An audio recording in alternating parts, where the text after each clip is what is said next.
Yeah, it's live now. What is going on, everybody? Welcome to a Simply Reliable Studio Presents Monday Night Raw live from Glasgow, Scotland. I am, of course, Mr. Reliable. Well, not so reliable after yesterday, but that's a different story. And you got the Renegade of Wrestling, JJ Williams. How's he going today, JJ? What's going on? Everything is going good. Apparently, a little bit better than things were yesterday. But like you said, that was then. This is now. Happened to the background. There was a background app.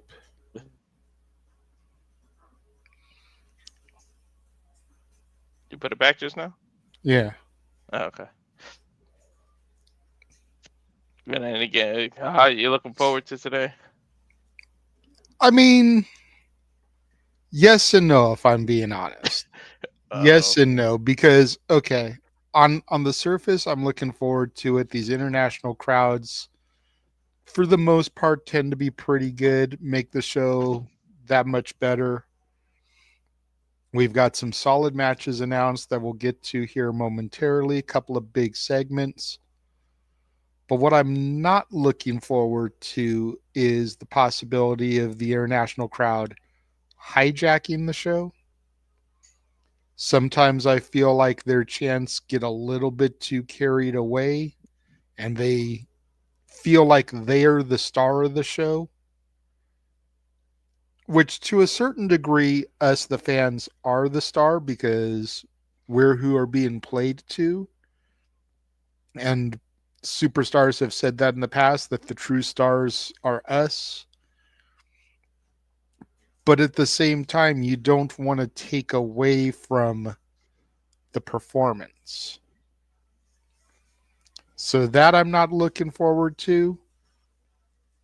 And I don't know if I'm ready to be disappointed if the mystery partner isn't who we all think it's going to be.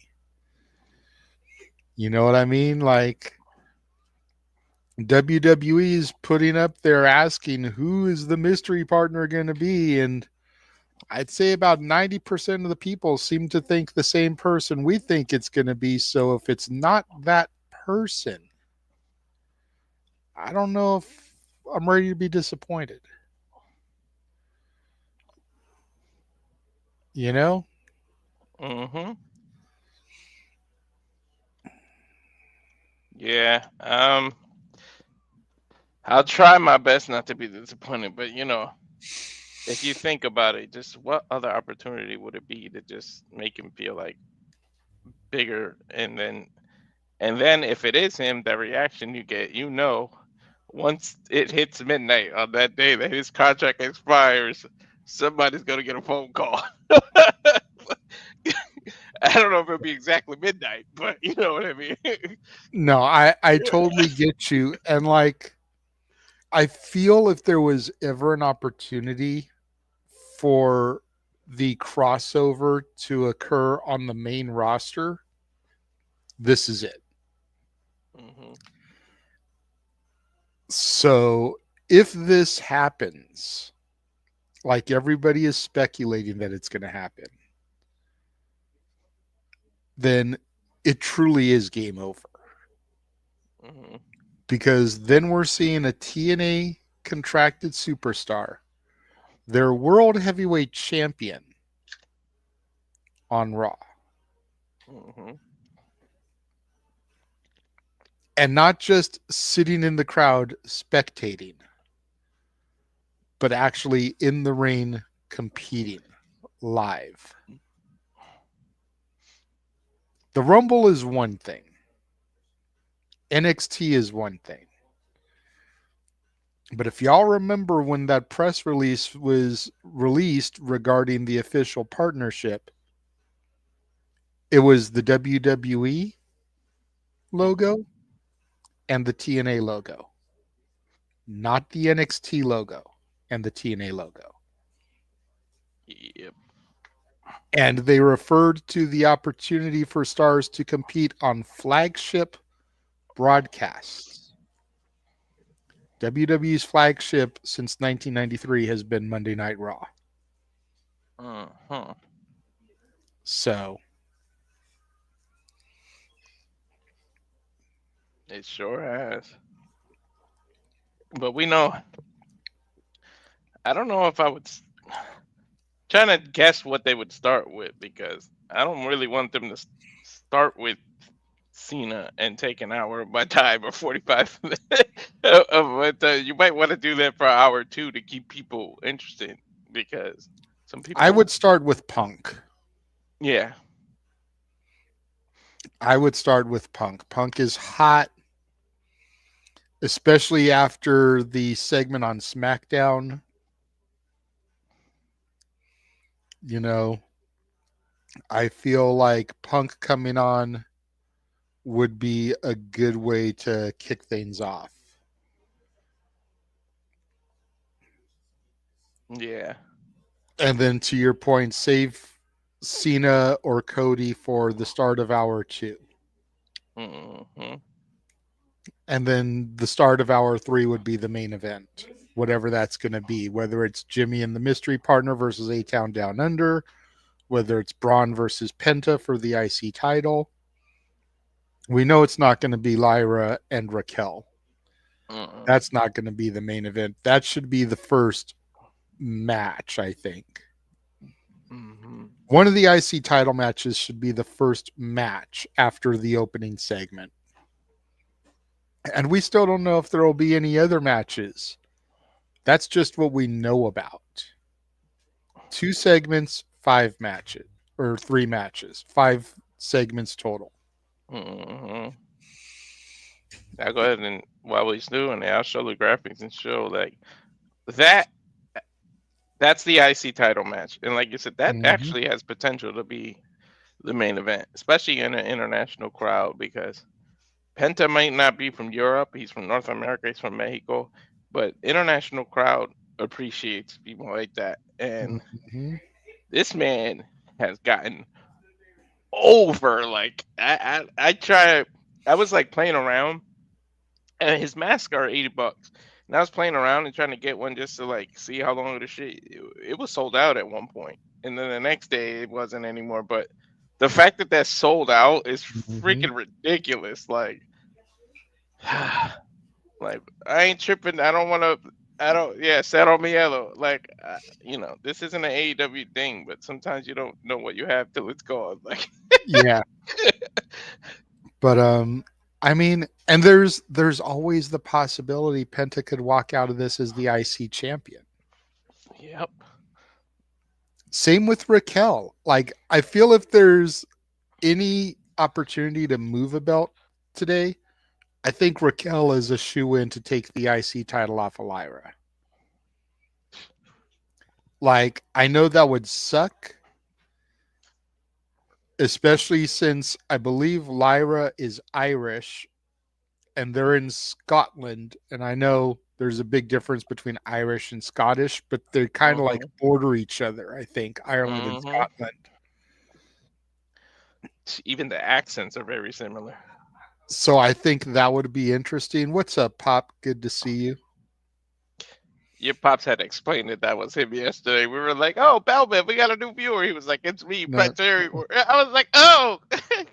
he may change his username, but all you got to do is look for that graphic because Yeah. that's a self portrait of John Lennon. Oh, And John Lennon is my dad's favorite Beatle, one of his heroes. nice. And then it says Imagine, which was one of John's songs, and then Peace underneath it. Hmm. As long as you see that image, that's pop, Okay. regardless of what it says. Now But we know. but yeah, I think Raquel is almost a lock. Then you got Raquel 2 belts. Then it's all about Liv getting back to that world title. Oh yeah, look at that.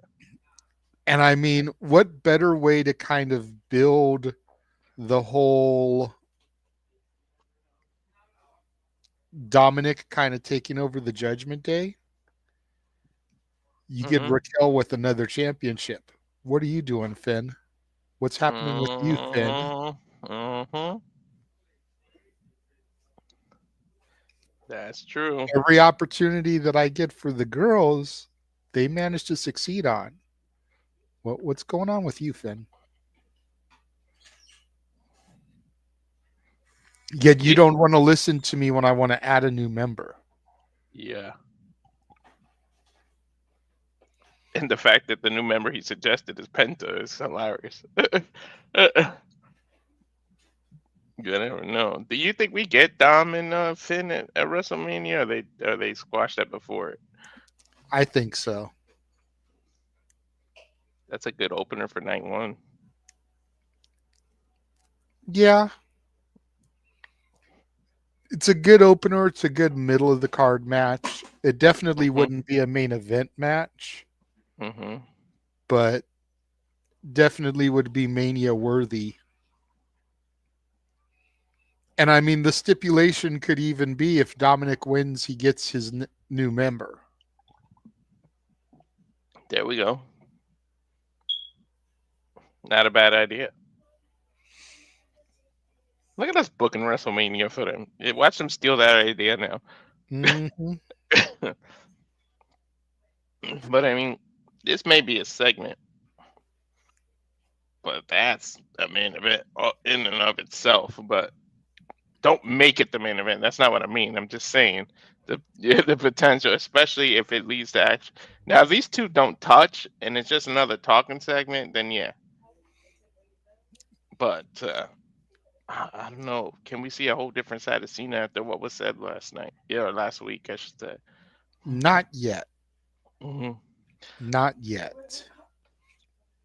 Let it kind of be. I don't want it to be the exact same as last week. I want there to be a little bit more intensity, a little bit more edge to it. But I want Cody to kind of own Cena again. And then next week is when Cena snaps.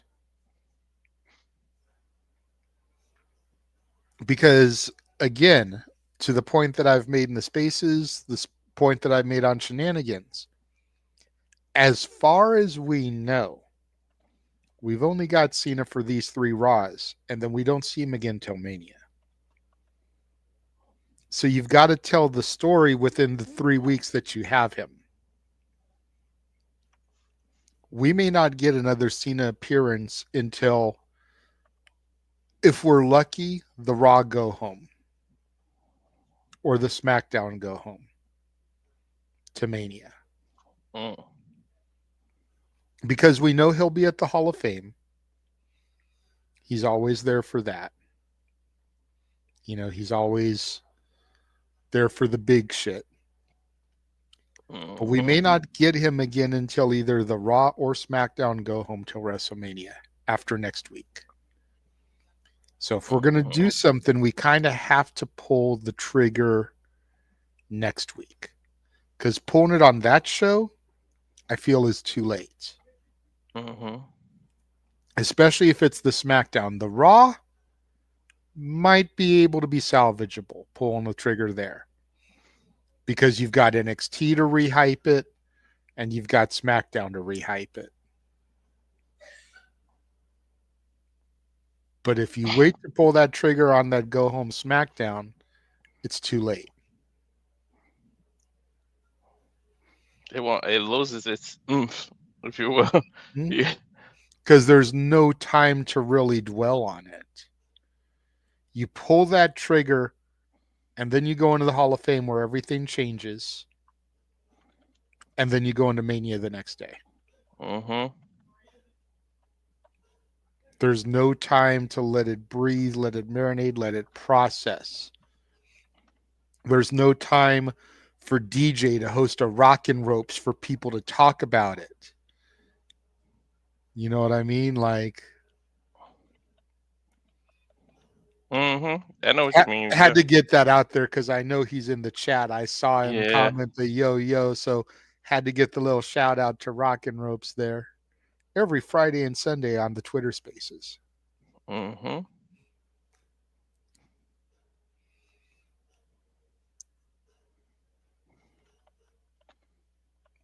Yeah, and woo, those be some hot topics. Yes, sir. Especially last week. And it's not always on wrestling, folks. Trust me, especially JJ and I's. I mean, I did one. What was it? 2 weeks ago that literally went over an hour on music. hmm so let me ask you this: how big of a wrestling fan is your wife? Like, does she really just kind of watch to support you, Yeah, or is she like really into it? she just watches to support me. She was into it in the Because bring up, 90s and because bring 2000s. up that last comment she did. She just fucking booked the hell out of tonight. That's some shit right there. That is some like legitimate WWE Booker type shit. Hendry's the mystery partner. You do that early, then the Cena segment happens, and then at some point backstage they walk past each other just for a second, kind of give each other a look. Damn. God damn it. Can we get this woman a job with WWE Creative? Right? Hell, can we get her a job with AEW Creative? Oh wait, AEW doesn't have creative. Never mind. Wow, digging She'd it. spend her time in catering just like half the roster does because they don't have a creative team. Right? Like, where the hell is Soraya? Yo, DJ, clip that and give it to Usi. Right? Oh, yeah. Oh, Stevie! I love when he does that.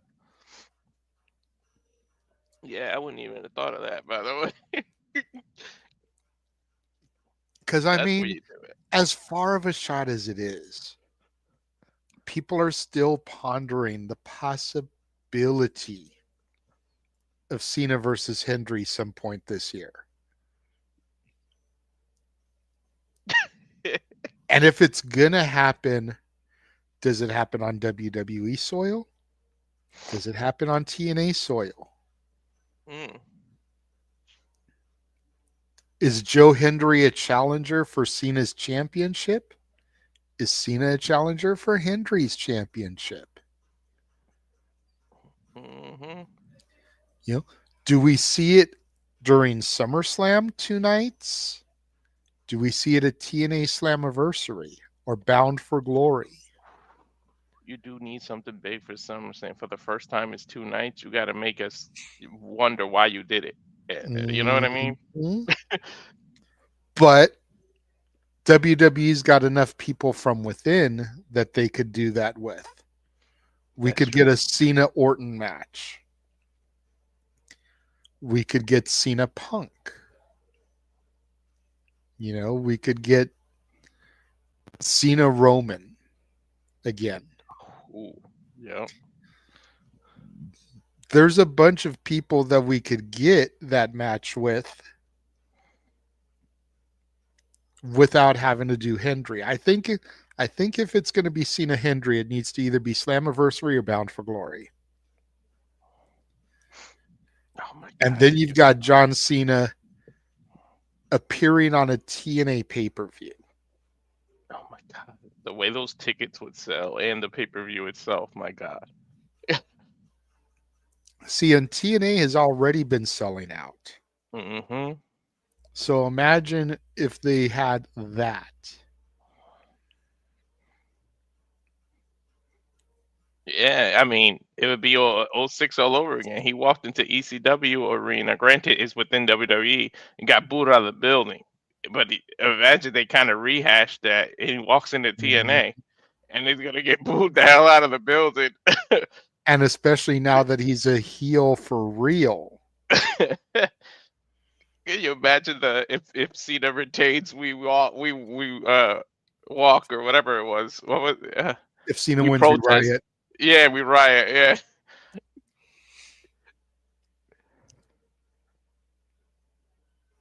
but yeah, that's crazy. Do you have your countdown? I just want to see. I got 51, 50, 49. Okay, pause first. Pause at 8:30. Okay.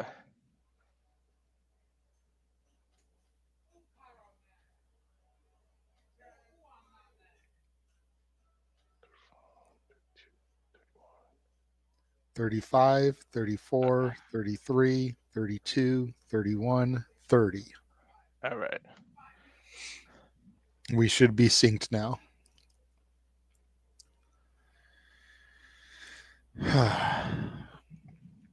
But how's the chat doing this evening? This afternoon? This afternoon, Jesus, Right. it isn't even evening yet. I mean, I guess you could technically say it's early evening for you because it's pushing four Yeah. o'clock, but it's almost 1 o'clock here in California. Like it's still the afternoon time. Right. It's like 12:51 over there, Yeah, 12:52. So it's right? like, dude, that's the thing that I love about these overseas shows is that I have time. I'm gonna watch Raw. It'll Mhm. be over by 3:30 for me. By the time we get off the air, it'll be 3:45, maybe 4 o'clock my time. Then I'll watch the benefit from last night that I had to miss while I was working, and that'll probably be over at 8:30. Because I think the stream was about 4 hours last night, so I'm anticipating the show being about 4 hours. Just about, yeah. So that's at 8. Then I still have a good chunk of my night. Like I don't usually go to bed till midnight.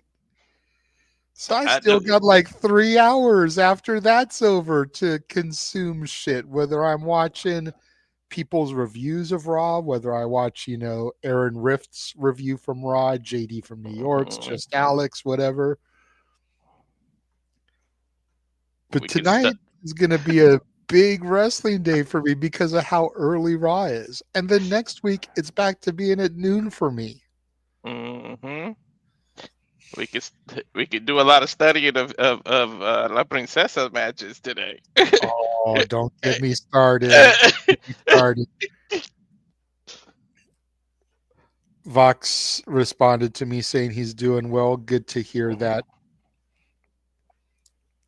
I do have a little bit of bummer news regarding that. We're Mm, only going to have her for about 15 minutes. mm. I'm a little bit bummed about that. I was hoping we'd at least be able to get her for a half hour to an hour, but we need to be thankful that someone of royal stature like a princessa is gracing us with her time at all. So Yeah. I will definitely take what we're given. We may have to do at least like an impromptu topic afterwards. You know, I'm still not sure if we're going to just do the full shenanigans that night or not. I guess that'll kind of be up to everybody else the week going in. But for those of you guys that missed it on shenanigans, NWA superstar La Princesa Tiffany Nieves will be joining us on Friday, April 4th, 11 Eastern, 8 Pacific for an interview. What we may do, and again, I'll run this by the entire team, but since we're only going to get about 15 minutes with her, I may just do the interview myself and then bring you guys in like towards the end of it if you guys have a question for her. Okay. Because for 15 minutes, I don't want us all stepping all over each other. You know what I mean? I'd like to keep it as simple as possible. If we were going to have her for a half hour to an hour, Mhm. I'd let everyone be on the screen. Then we can kind of like free flow questions for her. But like, if we only get a certain amount of time, there's a lot of stuff that I want to try and get in 15 minutes. You know what I mean? Yeah, that's fair. If any of us can, I mean, it'd be like maybe if the because you were gonna only do a couple of us, so she's not overwhelmed. Maybe we could say what we want to say backstage before you go on, and then it's just you and her for those 15 minutes. Yeah.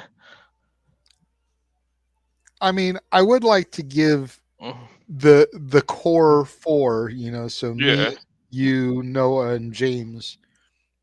I'd like to give you three at least the opportunity to each ask her a question Mhm. on the air. So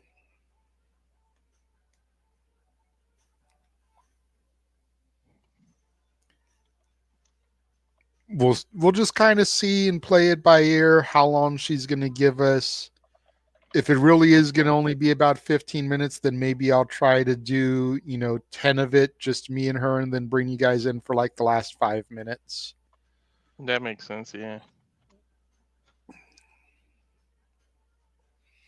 James might have to hide because of what happened on that stream, but yeah. Hey, I sent her the video of us promoting her. Uh-huh. So she has seen what we said on the air. Oh, okay. She saw the bit about how, everybody on the teams cheered other people except for me and you. Yeah. So she's seen it all. As a matter of Okay. fact, I messaged her and I was like, I'd love to get your reaction to our review and our watch alongs if you have the time to watch them. And then she replied to me, said, amazing. And then she said that's when she said, I have about 15 minutes for the interview, so we'll make it fun. Nice. So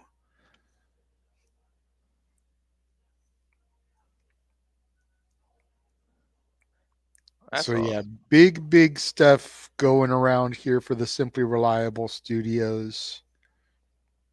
Let's see.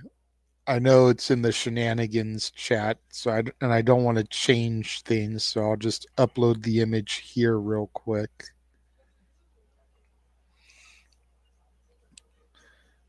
But yeah, for those you guys that missed it again, I and I understand it says Saturday shenanigans. I'm gonna Hmm. update it because originally we thought we were gonna get her on a Saturday, but it will be a special Friday shenanigans with La Princesa Tiffany Nieves, former OVW Women's Champion, former Mission Pro Women's Champion, former Destiny World Women's Champion, former Shine Tag Team Champion, and the current reigning and defending NWA Exodus Pro Women's Champion, and the current reigning and defending Future of Women's Wrestling Champion. And I heard rumor that she may have added some more gold to her repertoire this weekend, but I'm not 100% positive just yet. Mm. The show. Is this something that didn't air? Yeah, that's Oh, why I okay. say it like that, because I messaged her yesterday morning and, basically said, "Hey, I hope that the NWA Hard Times show was a success." And her exact words were, it was an amazing success. I can't share why." Mm. So those of you guys out there that can even half-ass do some Sherlock Holmes detective work can figure out why. But like Walter just said, it hasn't aired yet. So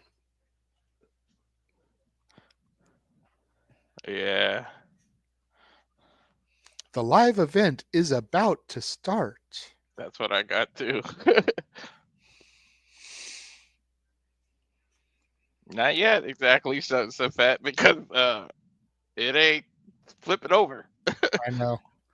I'm He gonna back up. Okay. no, you don't have to back out. It'll Oh. mess us up. Oh. See, Okay. now it went black. There's the little N for the Netflix. Hmm. And now it's starting to then now forever shit. So it's like I said, you don't have to back out. And Safet always gets eager. He's Hmm. always saying that stuff is showtime before things starts, or he's a couple seconds ahead of us. So just a friendly reminder to those of you guys that are watching along with us. Don't post anything in the chat room until we call it or react to it. Please. Please and thank you.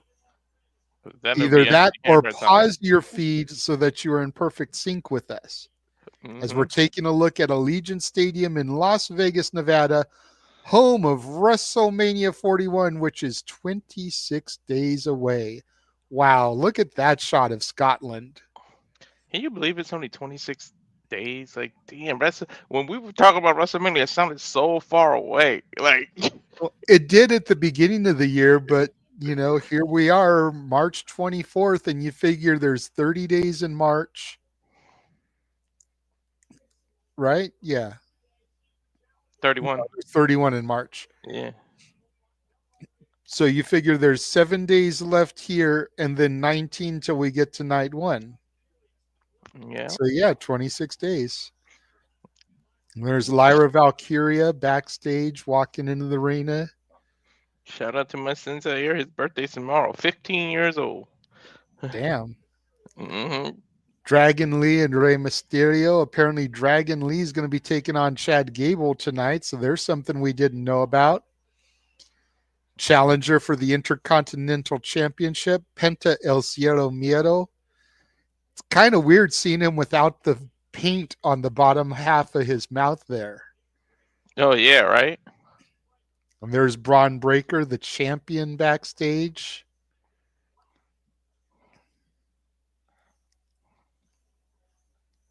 It's like I've never seen a human version of Penta. I've always seen him in gimmick, if that makes sense. So seeing him Yeah, without the face paint down here, it's kind of weird. it is weird. Huh? We're going to start off with something here. Yeah, because it got quiet. A little too quiet. John Cena.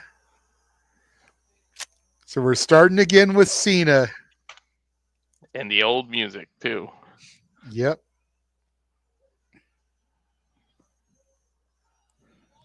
They should cut it off to stop people from doing it.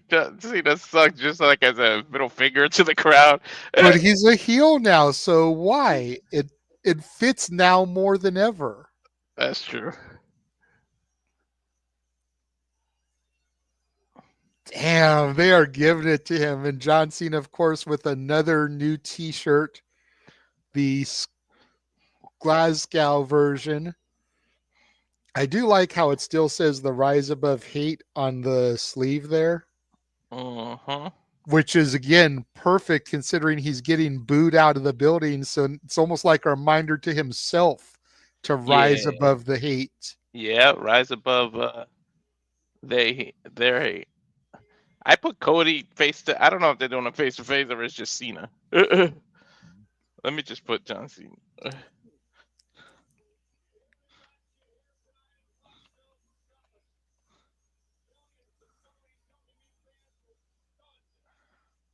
Mhm.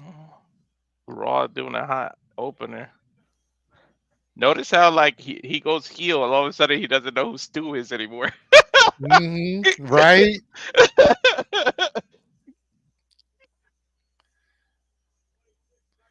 I'm waiting for them to start showing the WrestleMania graphics with the actual days of each match.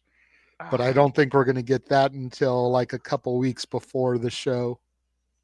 They're still trying to figure out what matches are going to be on what day. I mean, we know this is going to be the night two main event, so they may as well show that one with the April 20th date. Yeah, maybe.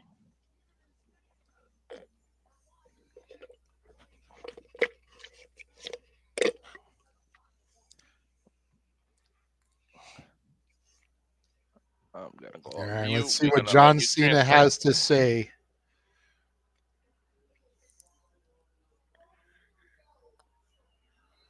He's asking if something's on the fans' mind.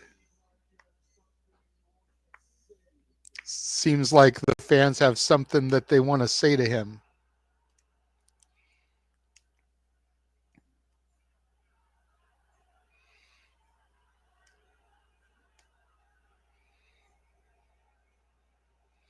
Almost kind of little flip on the whole. So, what do we want to talk about? I was just thinking that. That's perfect call.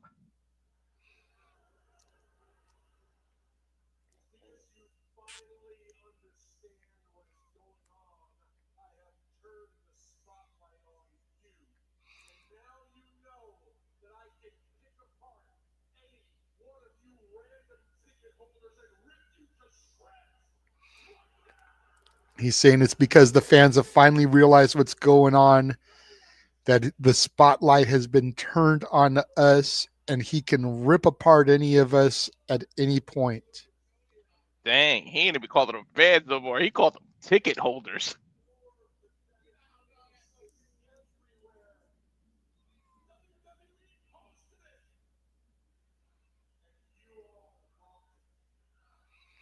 Talking about the fan, the little kid from last week that got posted everywhere. Glasgow chanting, "Fuck you, Cena." Look at that smirk on his face, man. You can tell how much he is loving this.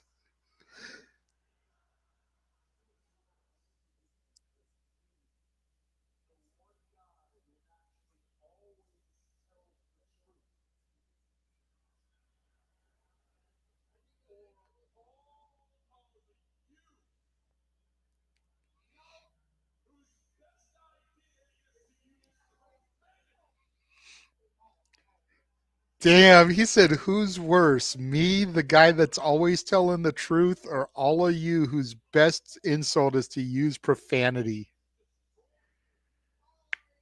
The old stop him when he's Damn. telling lies, JJ. Right? Says we're all horrible people.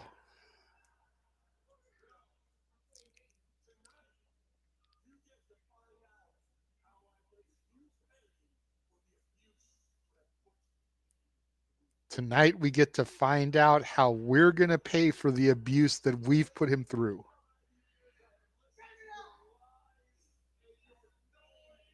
For 25 years, he's listened to our lies and our noise. But he didn't waste that time being mean. He paid attention. And now Glasgow is telling him to shut the fuck up.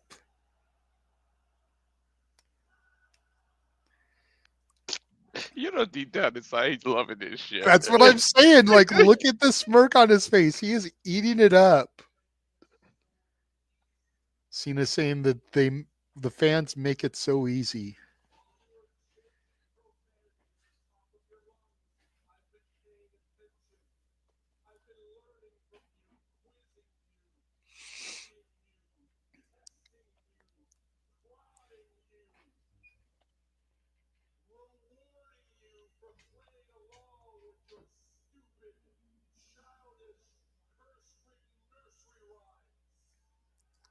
Says while everyone's been chanting profanities, he's been studying, learning from. Cena says that the fans have told him every single thing about us.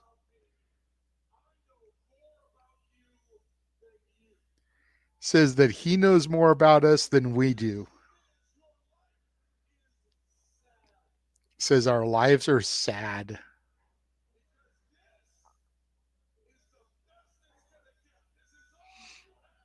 Says this is the best it's going to get for these fans.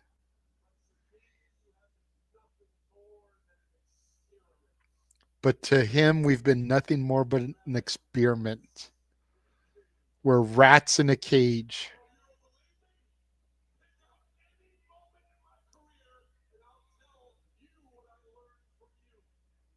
Says pick out any moment from his career and Cena will tell us what he learned from us.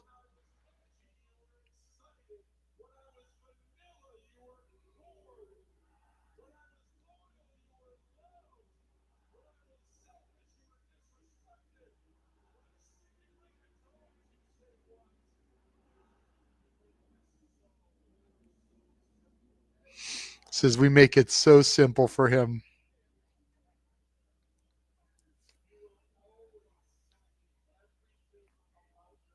They walked right into that. When you do this, you say what? And they said it right on cue.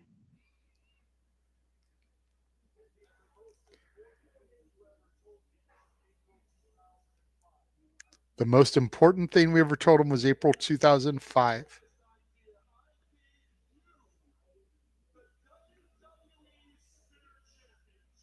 The day he gave us the Spinner Championship.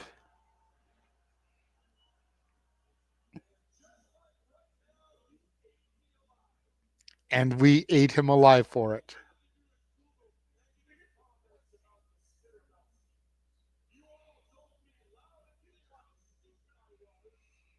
We all told him how stupid he was because we changed the championship into a toy, and a championship is not a toy. Bro, he's right. I remember those comments. He's right on point.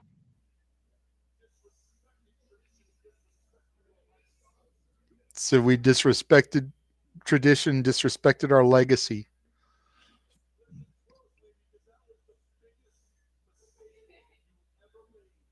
Says that was the biggest mistake we ever made.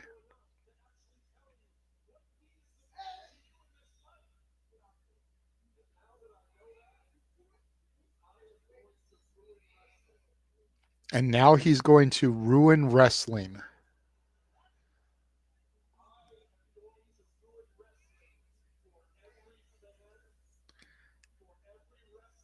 I'm going to ruin wrestling for every fan, every wrestler, for everyone. I love that he said wrestlers, not superstars.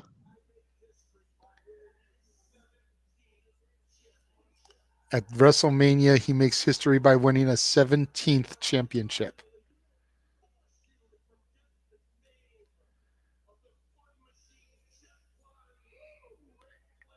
And he forces us to forget the name of Ric Flair.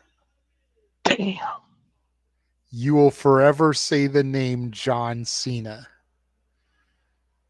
Dude, I'm digging this promo. But even worse, I'm going to win a championship.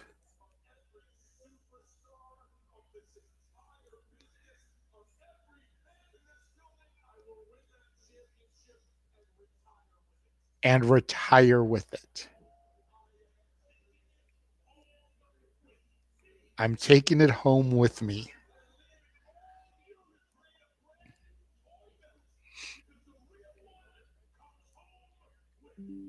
And leaving us all to create a new toy belt because the real one comes home with him.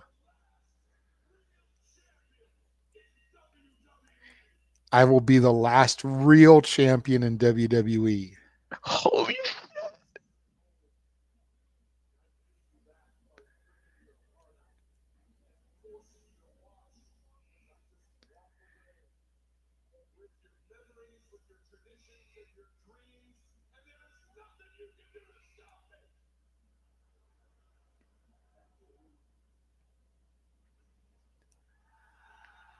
Wrestling has more than one royal family. bro, this promo is crazy. Cena's cooking right now, man. I'm loving it. That shit is a And the 5-course meal. hilarious part is is that John Cena always hated that fucking spinner belt. The thing is, he's telling so much truth. Like He people did is. say that shit, and he says, "Yo, I'm just gonna walk away." That sounds similar to CM Punk's promo when he said, "I'm just gonna go home with that belt."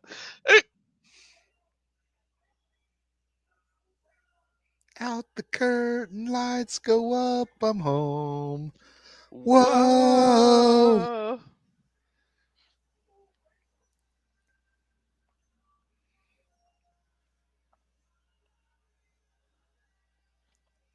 Curious to see what Cody is going to say. Last week he kind of ate Cena up and spit him back out. You know, is Cody like, "Hey, this is the John Cena I was looking for"?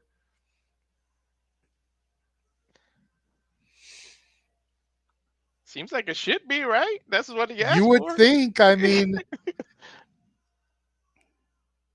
or is this part of the Cena that Cody thinks he can beat? You know, this is the same Cena that gave Cody his best shots at the Chamber, and Cody is still standing. Not to mention the shot Travis Scott gave him, but we won't talk about that one. Right?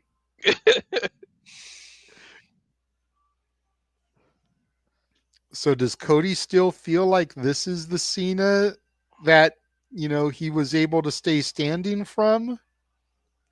Or does he feel like this is the 16-time champion and, it's game on now?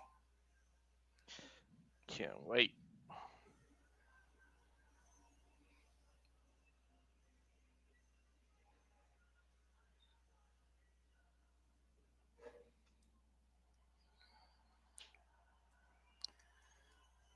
Kind of want to see Cody look him in the eyes and be like, the champ is here. Oh, right. Ooh. He already told him he could see him. He kind of flipped that already.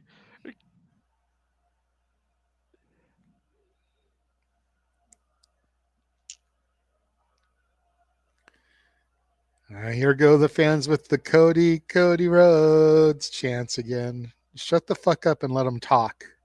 Right? We had so much momentum going in this segment. Don't kill it. Yeah. Trust me, they'll give you the little spaces to put stuff when they talk. They do it on purpose. They know how to pause.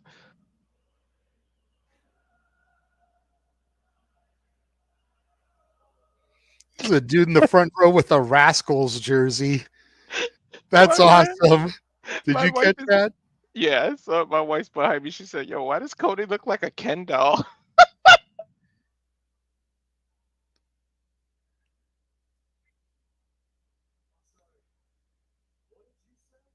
Cody says, I'm sorry. What did you say?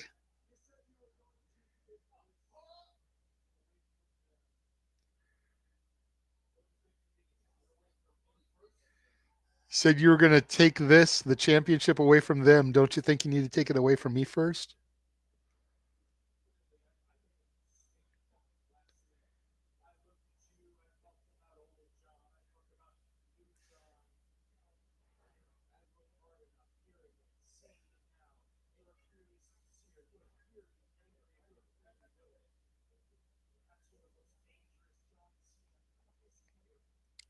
Cody says, maybe you're the most dangerous John Cena has ever been.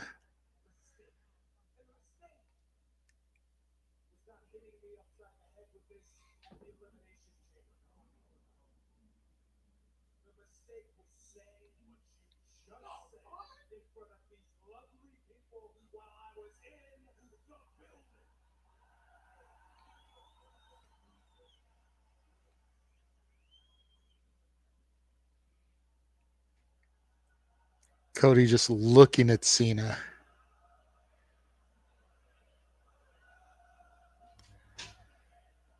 Then we get the Cody Rhodes stuff again. Yeah. This is what you were talking about. Yeah. Like, come on. You're making the segment have to go longer. And then y'all are gonna fucking bitch and whine and moan when a match gets cut. Cody asking John if that bothers him.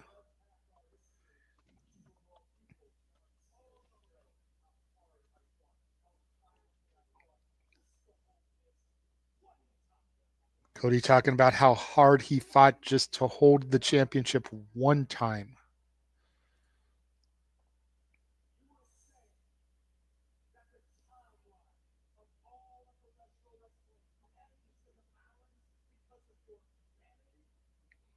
The timeline of professional wrestling hangs in the balance because of Cena's vanity. Cody putting the belt on the ground in front of Cena.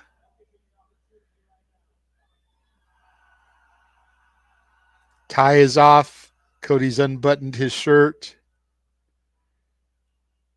Cena's Shaking right throwing the now. microphone. Cody Uh-oh. throws his.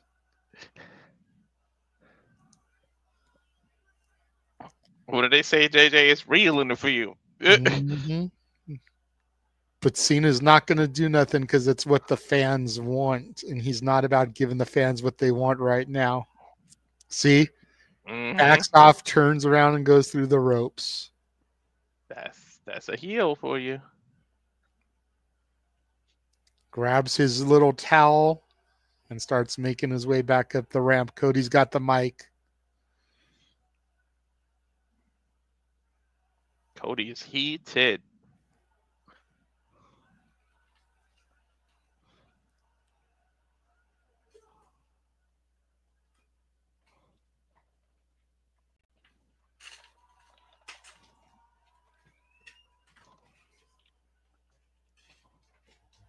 Cena's coming back down. Ooh, I wasn't expecting that. Cody's taking the jacket off.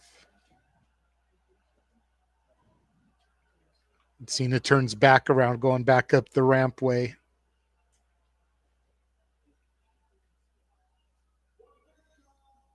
Cody says, one thing, John.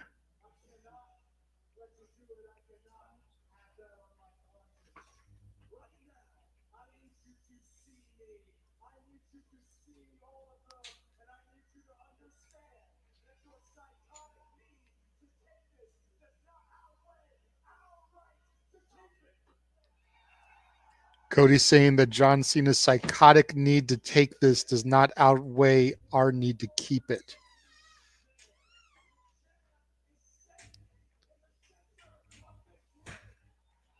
The Mm. champ is no longer standing there. The champ is standing in the center of the ring.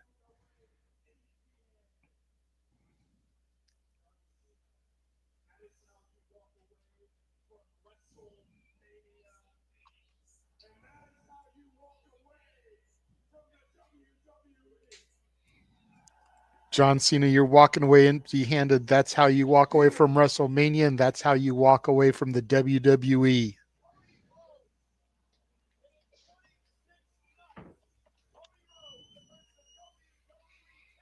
So he basically said the champ is here because he mentioned how the champ is standing in the middle of the ring, which is Cody. So kind of did what I said. Yeah, pretty much.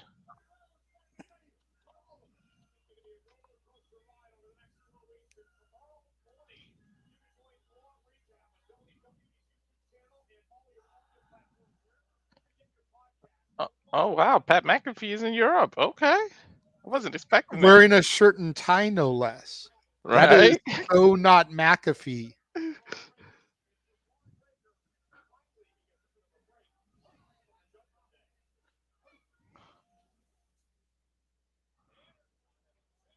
So while they're doing highlights, what did you think of that segment?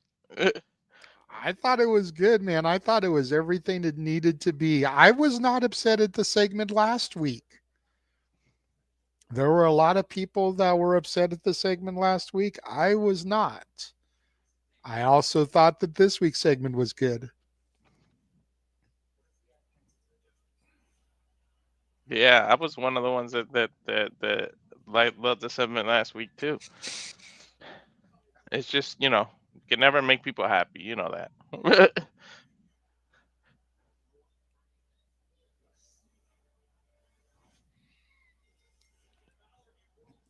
Taking a look at the highlights from Finn Balor versus Braun Breaker and the mention of adding Penta El Cielo Miedo to the Judgment Day.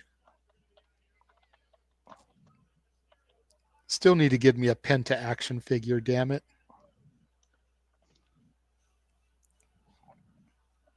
Dude's Yeah, name is so long that couldn't even fucking fit it all on the AEW box. Zero. It always said like Zero miedo. Penta El Zero, no miedo. Oh, that's hilarious. Oh man. Or they would just put Penta, but they couldn't put Penta El Zero Miedo because it was. You remember the old WWF Classic Superstars boxes? Mhm. That's what the AEW boxes look like. So the Oh, side okay. there was never enough room to put Penta El Zero Miedo. I'm glad WWE kept that moniker that said on yellow. Like I'm glad they didn't try to change it. I think the most they ever got was Penta El Zero M. So they got the M for Miedo, but not the whole word. Wow.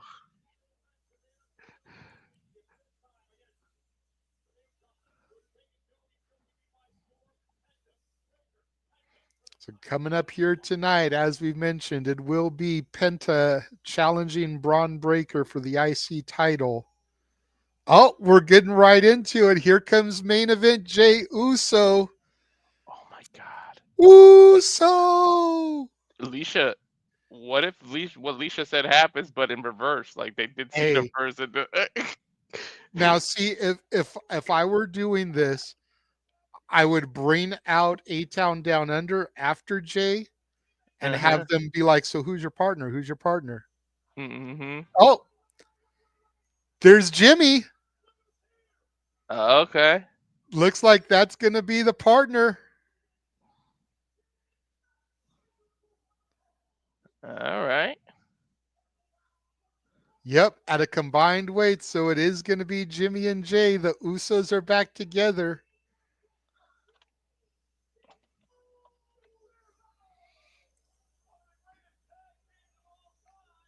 Oops, I put Jay McAfee Uso. is actually wearing a kilt, and he is Is he? on the fucking desk yeeting. Oh, I looked down. I didn't see him doing it yet. Oh, there he is. He is actually wearing a kilt. That's awesome, actually. Wow. So Yeah, the I agree with Charles. Why make it a mystery partner if it was just gonna be Jimmy? Like, I yeah, you feel could have like just they said. could have just done something. Like, they could have had Jay on SmackDown talking to Jim, be like, "Yo, Oos, I got this match on Monday. How about coming back together to do the thing?" Instead of making it a mystery partner. Like, I feel like they set it up for failure here.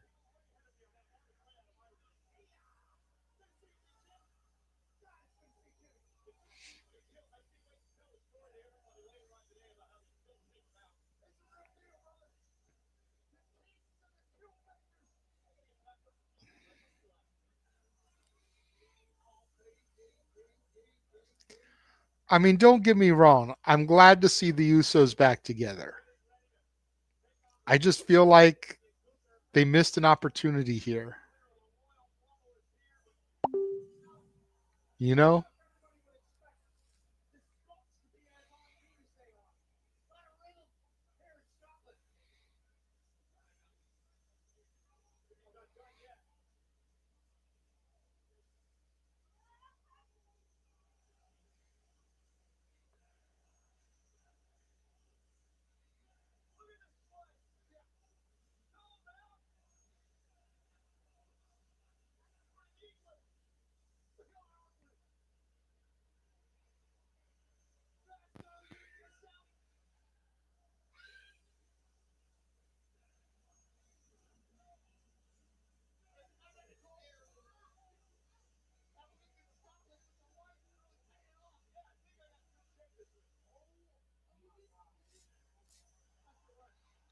Cole needs to stop yeeting. He gives us white folk a bad name, as rhythmless as he is.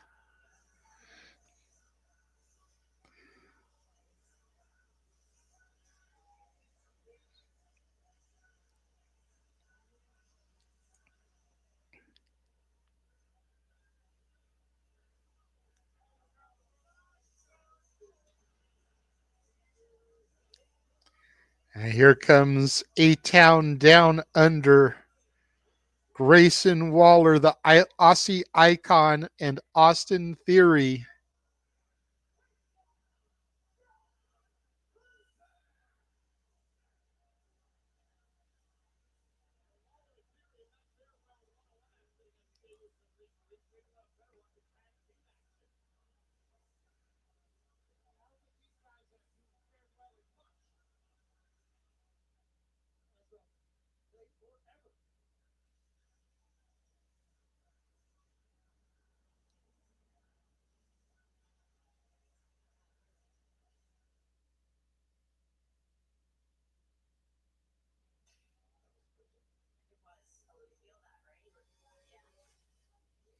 Now we're getting a little commercial for Stephanie's Places, the brand new series from Stephanie McMahon.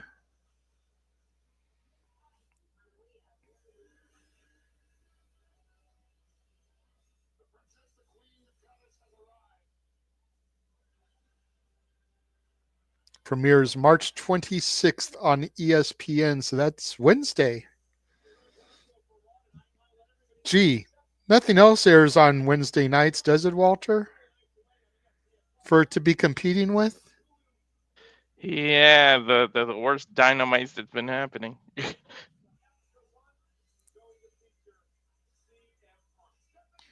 First episode going to feature the Second City Saints CM Punk.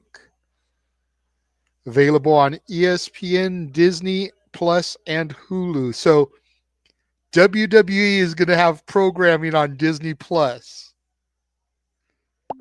and Netflix and Tubi.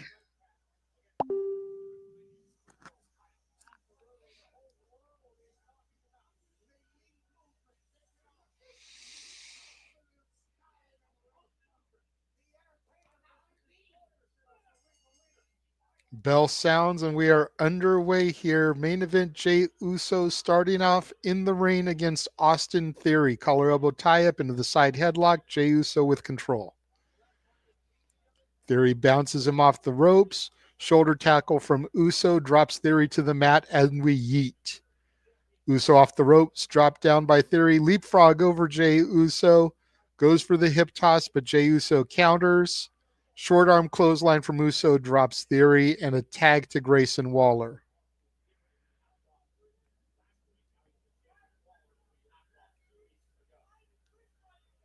Grayson Waller in, jaw jacking. Jay goes for a yeet, Waller goes for a kick, but Uso catches the leg, sends Waller into his own corner. Step up in Seguri, rocks Waller, and the tag to Big Jim Uso. Kind of taking in the moment here since the two of them are back on the same page. Double elbow drop. Goes for the clothesline, sends Waller over the mat, and there goes Theory for his troubles. Big Jim up and over. Takes out both members of A-Town Down Under with Jay pulling the top rope down, and then a yeet for good measure once he gets over the top rope. Big Jim throws Waller back in the ring. Waller is the legal man. Sidekick to the gut of Jimmy Uso, and now Waller is in control. Shots to the chest of Jimmy Uso. Irish whip from Waller sends Big Jim into the other corner. Up and over Waller goes Jim, and the nice little thrust punch sends Waller to the mat, hooks the leg, gets a 2 count.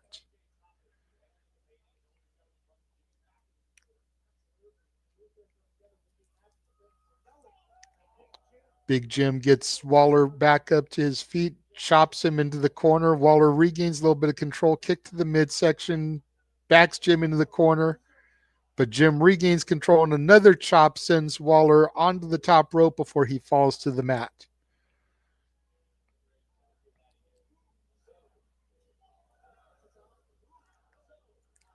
Irish whip to Waller off the ropes, hooks the top rope there. Theory with a blind tag. Waller sends Big Jim to the outside in front of the announce table. Waller with the baseball slide under the rope, rocks right into a threat punch to the throat by Big Jim, but here comes Theory, dropping Jimmy Uso to the mat. And now A-Town Down Under doing a little bit of double team work here on the outside. Sorry, I got a call that when somebody doesn't want to shut up and hang up, and you're like, yeah, It's all okay, good. It's all I good. solved your issue. You can hang up now. Theory back in the ring now with Big Jim. Stomping on the hand there. And we go to commercial.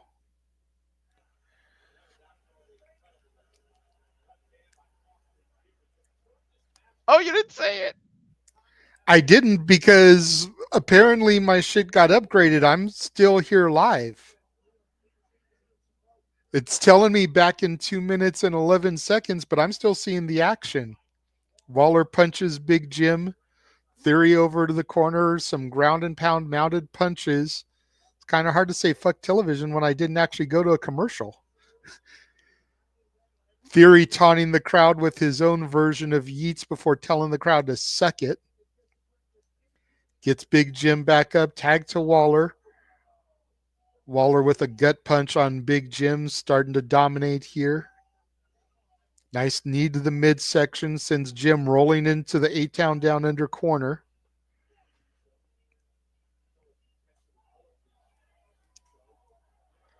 I did we both get upgraded? Because I'm back in a minute 24 and it's still wrestling too.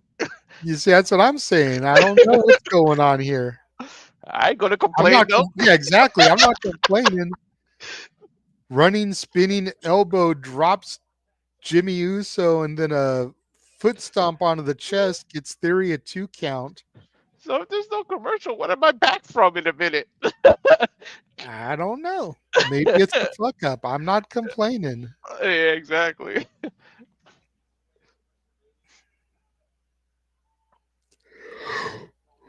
Well, I hope they fuck up every week in that case. Right? At least for the overseas shit. Yeah.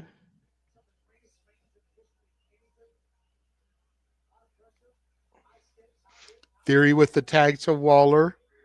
Drops Jey Uso so that Big Jim can't get the tag. And now the mounted punchings from the Aussie icon. Yeah, but while I was on the phone, I agree with you, and I forgot who said it, but yeah, if you were just gonna do this, you should have made it a bigger deal and said, "Tune in Monday, the reunion of the Usos." Like, don't even say Mhm. mystery.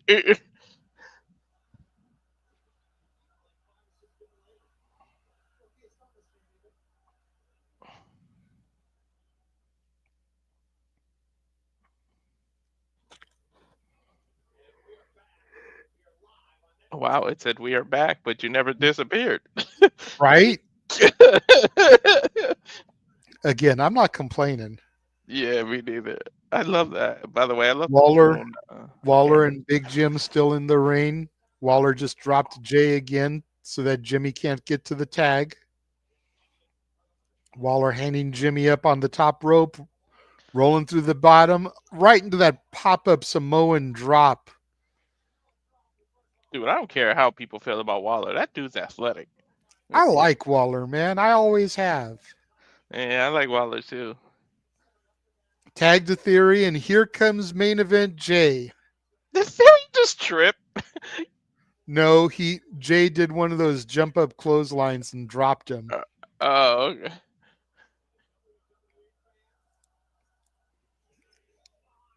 Some yeet punches, gut kick, another yeet punch.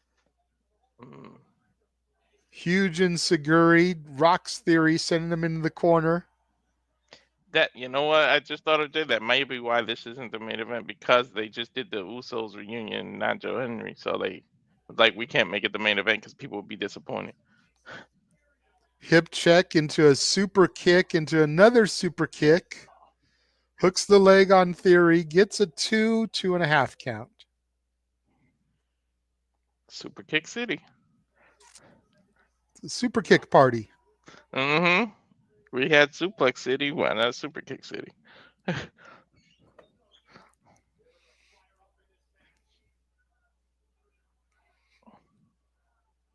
Just waiting for Jay to hit that dive to show people he could do it Yup. 99.9% of the time.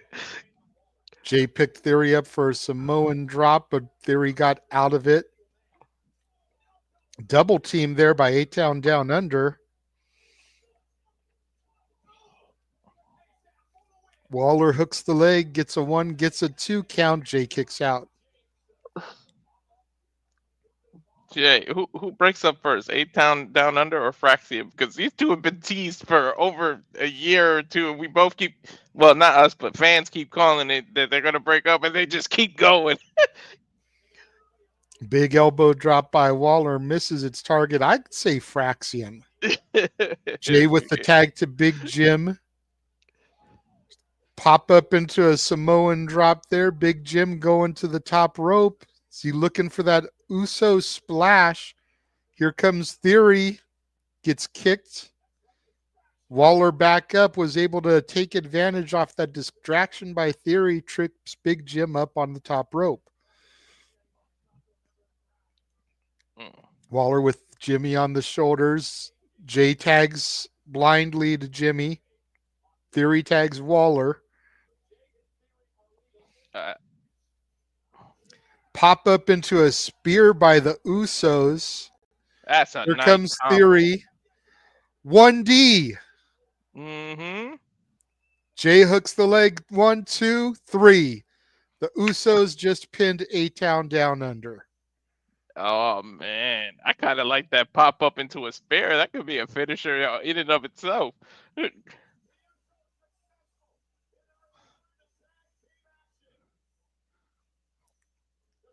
And a go look at it again. That again. pop up into the spear. That's a cool looking move. And then the 1D onto Theory gets the 1, 2, 3. Damn, Theory folded like an accordion, dude. He stayed folded up.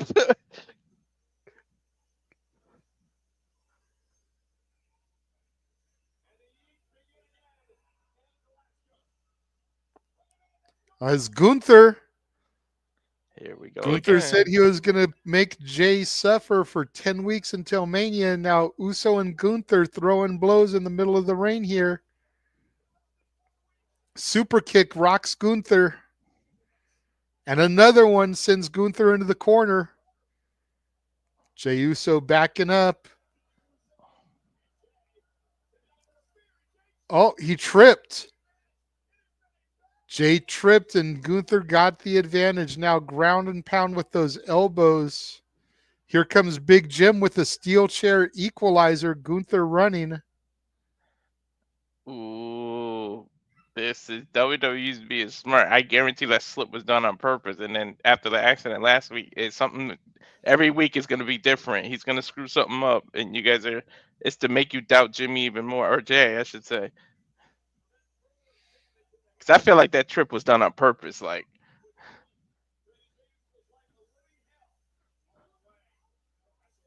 and call Gunther what you want, by the way, but you can't call him a liar. Mm-hmm. Jey Uso caught slipping there. Go Literally, backstage, Raquel and Liv.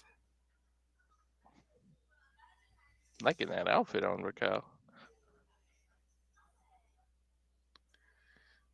Joined by Dom Dom and Carlito.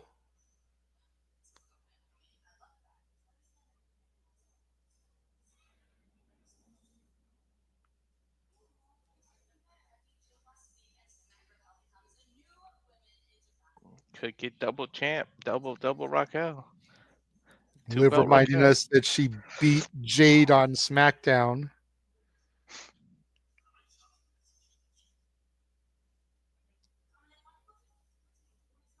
I didn't even hear what Carlito say. What did he say? I missed it. Yeah.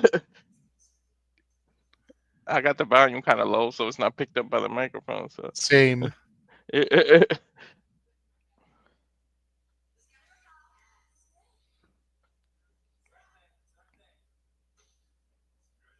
I heard that. Suerte. Good luck.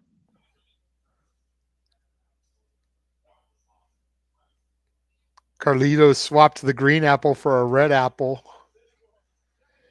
Reminder, tomorrow on NXT, Stephanie Vakir will defend both championships in one-on-one competition, starting the night defending the NXT Women's Championship against Jada Parker, and main eventing the evening defending the Women's North American Championship against the former champion, Fallon Henley. Is it possible to book a hospital room like you do a hotel? Because I might need one tomorrow. A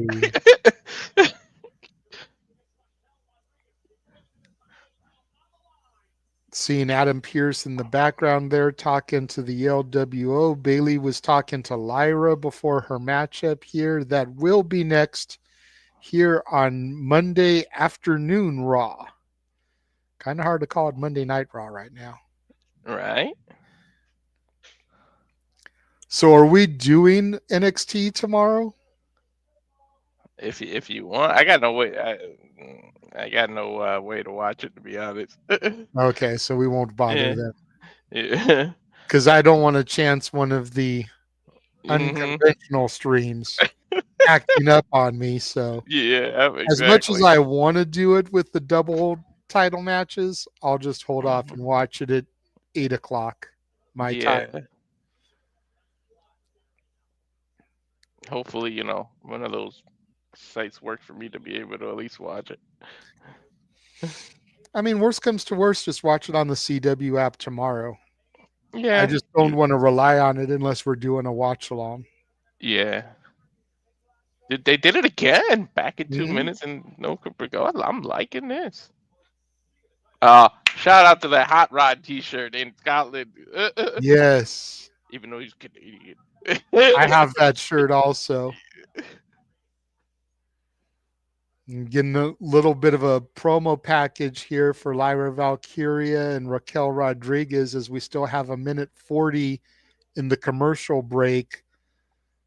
I'm wondering if Raw was For advertised the first I hour. was just going to So, ask for yeah. people that are watching here with us, are you guys seeing the video package or do you guys have commercials too? Is it just me and Walter that are getting lucky here or is everybody not getting commercials? Like, let us know. Right? Please, I want to know because maybe it was advertised as commercial free for the hour. We didn't realize it.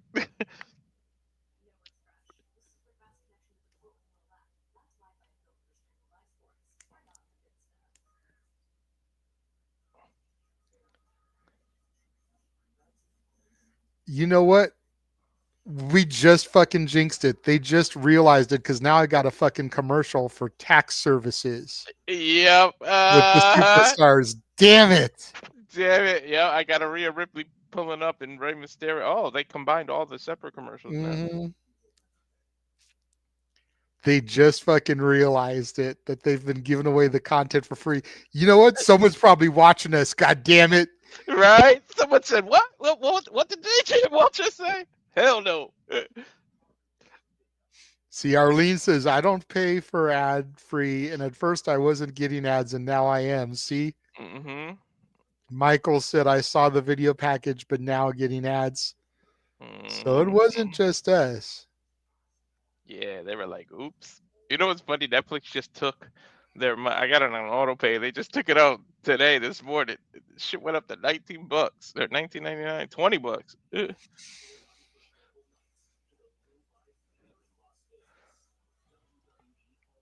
Might have to investigate and invest in a VPN.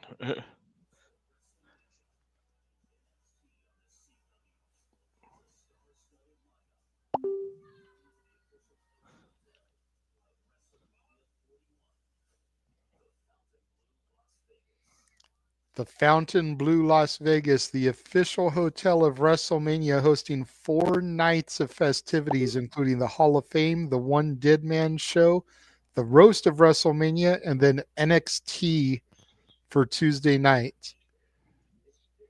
Nice.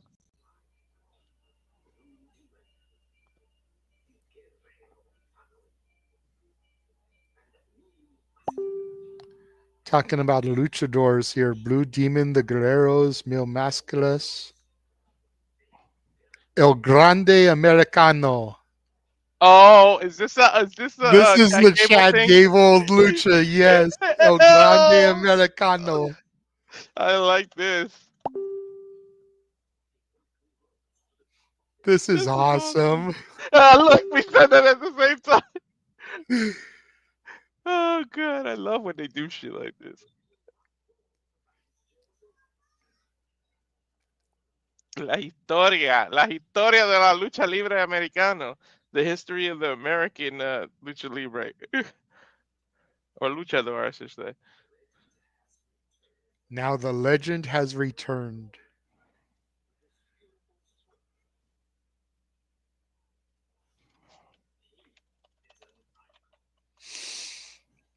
God, this is so cheesy, but it's so great. It works so perfectly with Chad Gable. Yes, it does. El Grande Americano returns.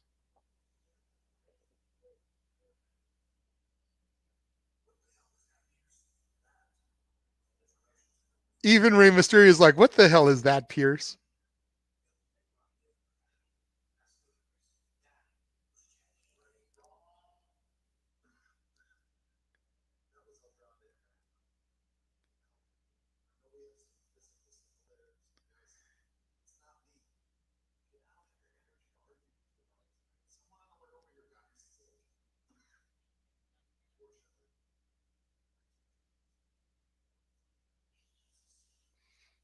Chad Gable turning in a doctor's note to Pierce saying that he can't compete against Dragon Lee tonight.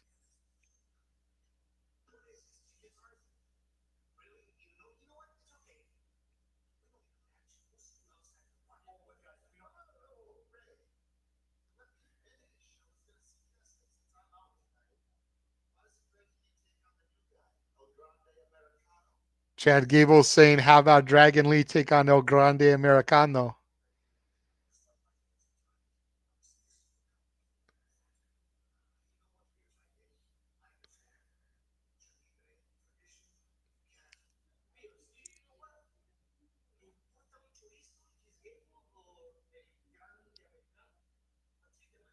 Dragon Lee saying he doesn't care if it's Gable or El Grande Americano, he'll take the match.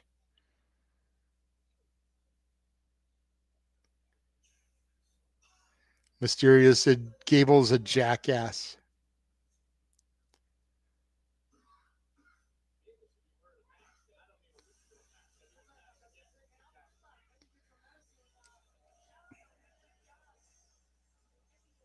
Now we're showing some of the celebrities in the audience. Richard Gadd, actor from Baby Reindeer on Netflix, is in the house.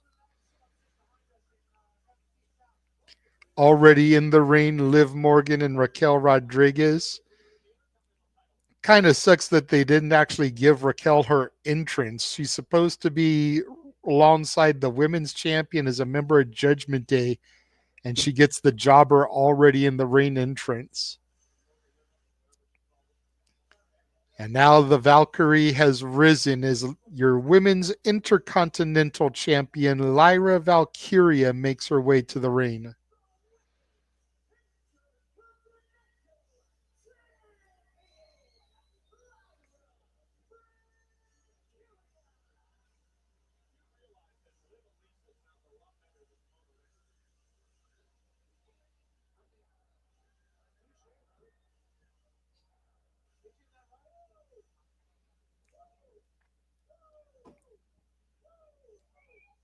And we also have 3 and 4 day combo tickets available for Tampa, Florida.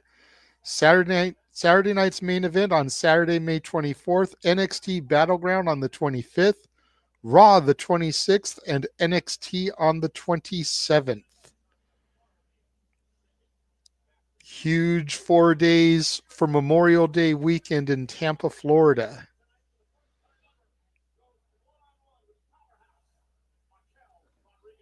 It's the creepiest call I've ever been on. All right.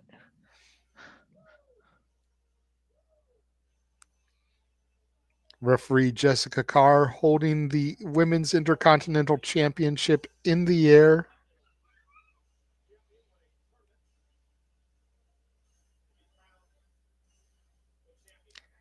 I mean, it's always possible to have Becky return. This would be a good moment because I don't think they're doing any more Ireland on this tour. It's true. It's the closest you get into Ireland. As far as televised, yeah. Yeah.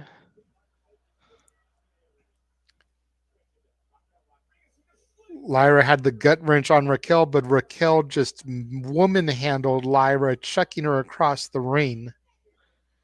I like how you changed that to woman handled.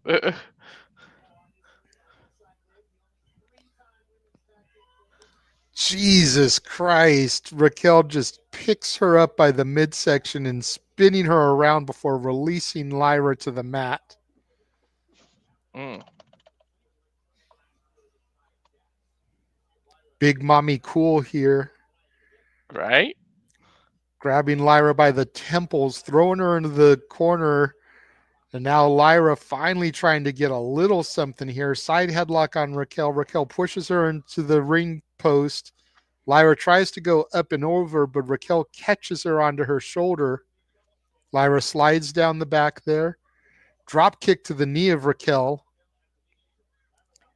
And now trying to go for a suplex, but Raquel too strong. Raquel picks her up onto the shoulders. Lyra trying to do the roll through, but Raquel too strong. Raquel tries to step on her, jams her kneecap a little bit in the stomp. Lyra with a side headlock. Raquel pushes her into the ropes. bounces off up and over wheelbarrow, sends Raquel through the ropes in front of the announced position right next to Liv Morgan. Raquel too strong for about 80% of the roster, to be honest. As a female Right? wrestler. Like the only women that I feel are a legitimate threat to Raquel are fucking Rhea Ripley, Jordan Grace, Jade Cargill, and Bianca Belair. Hmm. None of the other women I feel are like on the strength level of Raquel. Yep. Even Liv Morgan is like a fucking toothpick compared to Raquel. And I'm not trying to insult Liv in this instance. I do Yeah, that no. enough. Yeah, Lyra you tries to do. come off the top rope, but a big boot from Raquel drops her to the mat. Let's look at this again. Oof. Boom. Oh my gosh, she's straight. This is Sparta her. And we'll be back after this commercial break. Fuck television. Uh,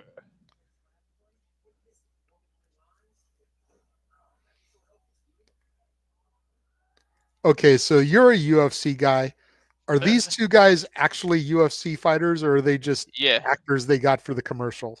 these are real guys. That's Stephen Thompson and Kevin Holland. Kevin Holland just had a fight last Saturday in England and he won. Okay. Because you never know when it comes to commercial. You know what I mean? Like, Yeah, no, yeah. I think that commercial is kind of cool. Like, I like that commercial. is Like, the referee a legitimate UFC ref too? Or was he an I didn't. actor? I think he's an actor. God damn it, Arlene. Don't blame me. Yeah. Blame the spies that listen in on us. Shit. Right? No, no, no. It's all your fault for wanting Thea Hale to turn heel on us. All right. That it's all your fault, Arlene.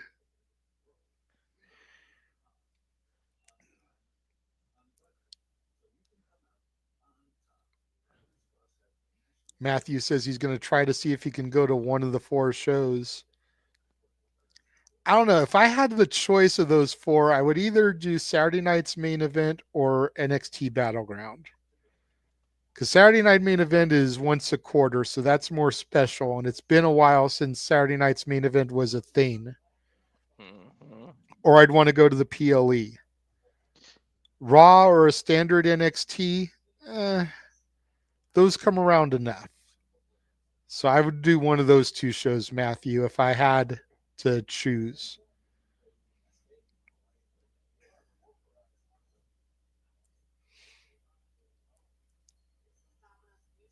No, we're not going to do JJ's fuck television count because that's a Noah shtick.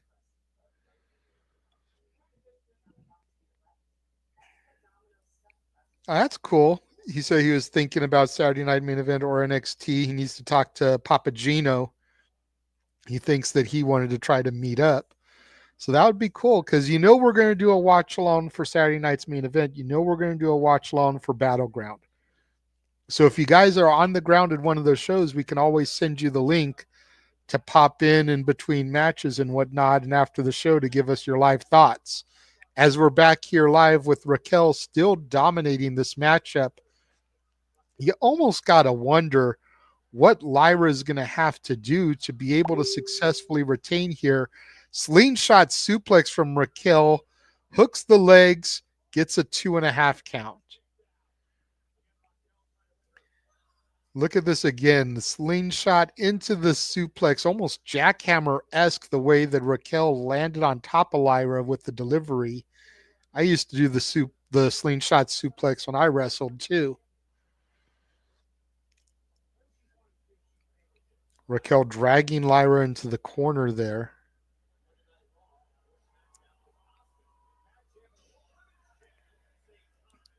Misses with the aerial maneuver there. Lyra climbing up to the top rope. Leg drop off the top across the head and neck of Raquel. Rolls her over, hooks the leg, gets a 2 count.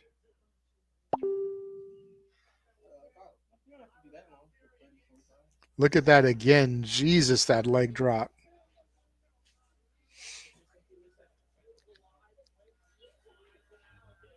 Lyra deadlifting Raquel onto her shoulders, but Raquel, too strong, slides off the back there, runs in with clothesline to the back of the head and neck.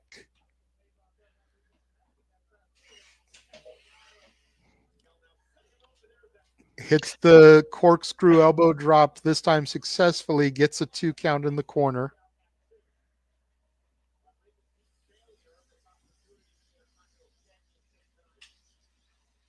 Don't forget that Raquel defeated Bayley to get this opportunity here. Picking Lyra up by the hair. Raquel driving her, setting her up in the far corner there closest to the entrance ramp.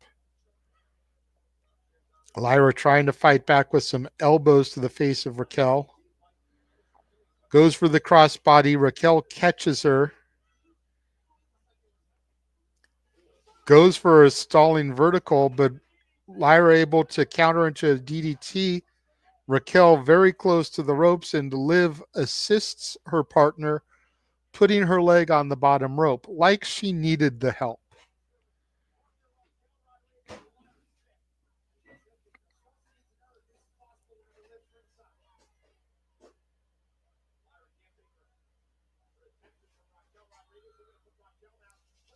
Lyra tries again to get Raquel on the shoulders. Unable to, goes for the big boot. Lyra ducks down, gets to attack Liv.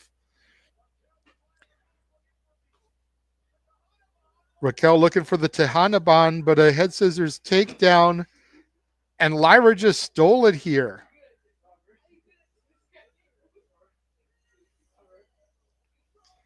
Your winner and still Women's Intercontinental Champion, Lyra Valkyria, now live in double teaming Lyra.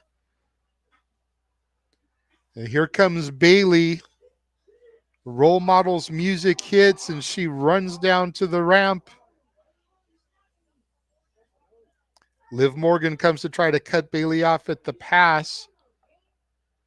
Bayley now delivering some shots to Raquel. Knee to the midsection from Raquel. Bayley going up. Trying the Tejana bomb again, but Lyra able to save her. And now both women just toss Raquel up and over the top rope. Holla, holla, holla, player. Guarantee it. I mean, we don't really know what Bayley's road to WrestleMania is like, so if it is a tag title opportunity, it's not a bad thing here. Mm-hmm. I mean, I agree with Vox, though. I think it would have been better to have Becky return here, since Becky kind of was the one putting Lyra over in NXT. I shit you not. I had the TV on mute, and I thought that said Becky, and then when I looked again, I was like, "Oh, that says Bayley." Okay.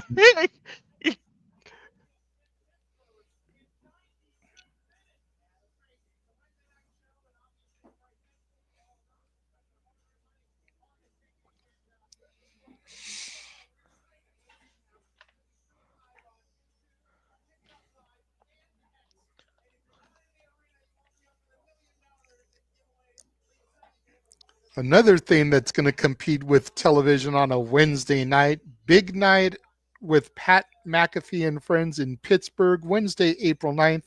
Sold out in minutes. It'll be streamed on YouTube, apparently. That's going to be competing with WWE Evolve. That's going to be competing with Stephanie's Places. And I think some other wrestling company has a show on Wednesdays nights. I'm not sure. Nobody else ever seems to tune into it. So I'm not sure if it's still on the air or not. Maybe the people in the chat can let me know. Certainly going down I'm sorry, did I say that out loud? Yeah. Oh my god, this dude in the kill. Too bad Drew was on SmackDown, huh? Because they were in Glasgow.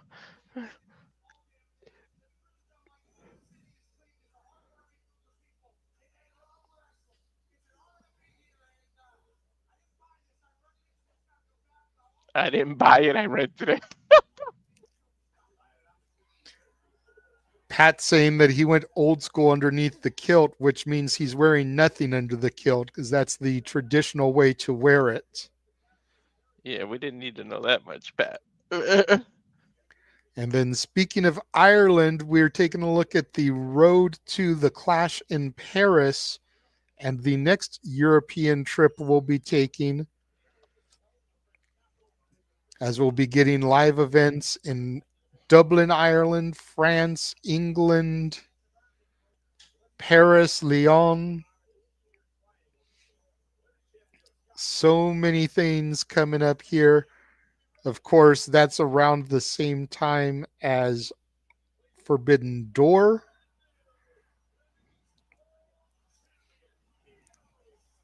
Now we're taking a trip back to Io Sky's celebration as the Women's World Champion.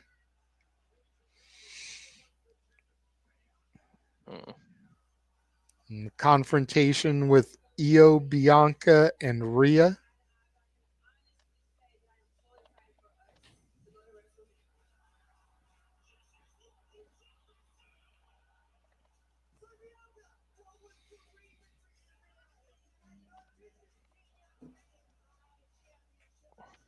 This could have been done a lot better.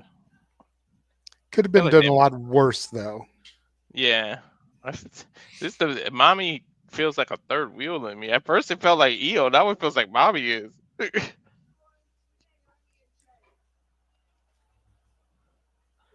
But I mean, how many? We kind of all knew that this was heading to the three-way.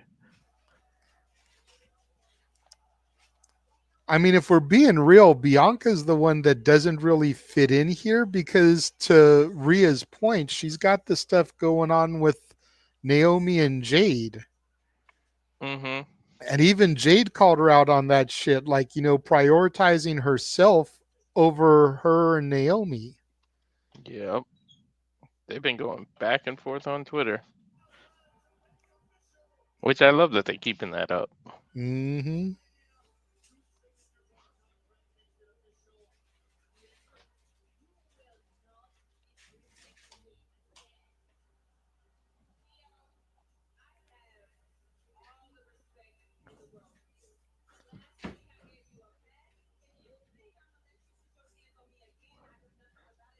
And remember that Bianca is the undefeated one on WrestleMania. And if anybody's just going to be transitional of the three, Io makes the most sense, like to not have a long reign. I'm not saying they should do that. I'm just saying, like, you would get more pissed if if Bianca won the title and lost it, what, 3 weeks later or a month later. Yeah. Io, not so much. No offense to her, but I know you know what I mean. I'm not explaining it as well as I should, but out of the No, I three, get you. yeah, yeah. See, and all three women have officially signed the contract. So that is a legally binding document now. Oh Lord. Now here's Adam Pierce now with the contract in hand. We're going to find out what is going to be official coming up next here. See, Raw adds things without advertising it. And we're in a commercial. Fuck television.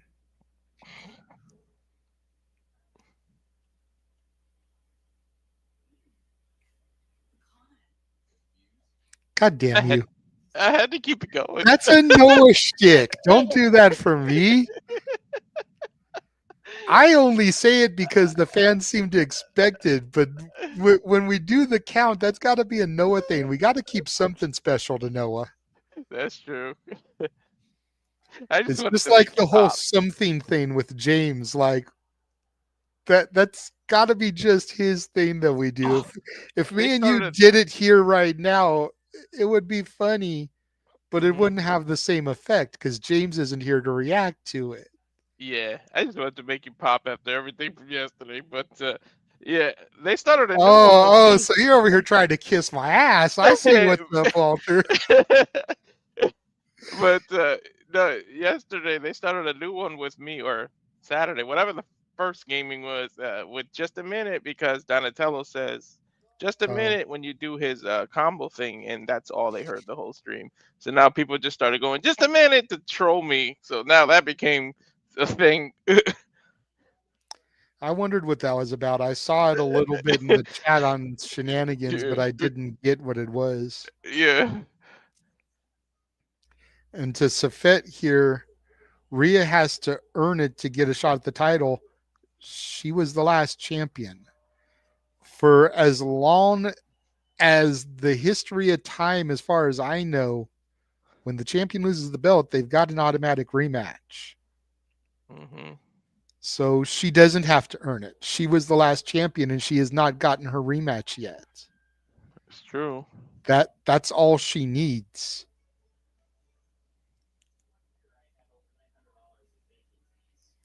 We're seeing a commercial now. They realized what the heck was going on, and now we're getting commercials, hence the fuck television shtick.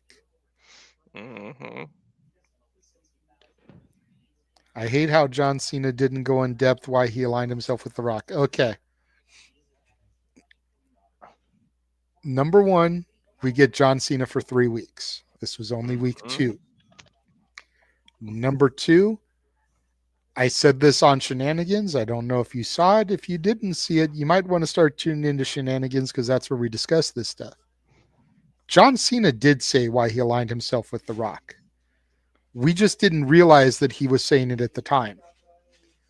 Go back to the media scrum after the Royal Rumble when he talked about what is best for business. That is why he aligned himself with The Rock. Hmm. And now we're getting a Hall of Fame announcement. We're showing footage of Triple H. Okay.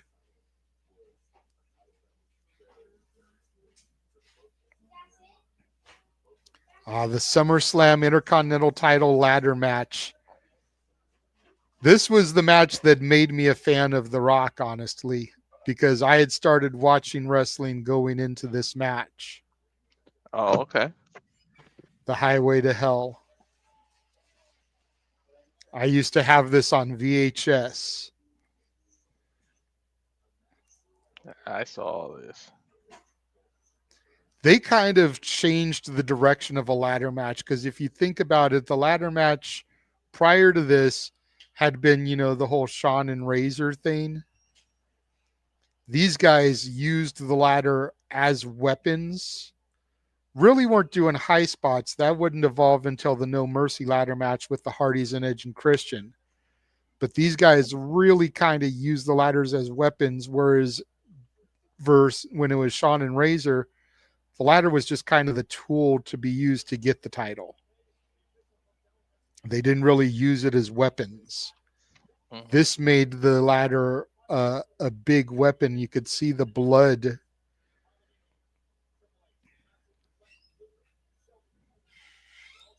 And newly announced this morning, the natural disasters, earthquake and typhoon, will be taking their place in the Hall of Fame alongside the game Triple H, alongside Lex Luger, the total package, and alongside Mrs. Undertaker, Michelle McCool. Yeah, take a look at the Seeing Jey Usos. Uso in the stairwell, Big Jim comes to console his brother. The older one. Jim saying that he's seen that Jay's been all up in his head.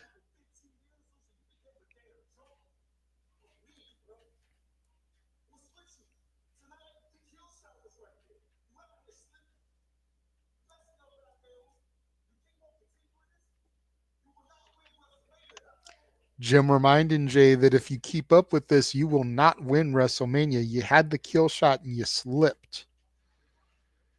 I think E- you're onto something, Walter. That was done to be an intentional thing. Hmm. Last week was an accident. This was done to run on that. Hmm.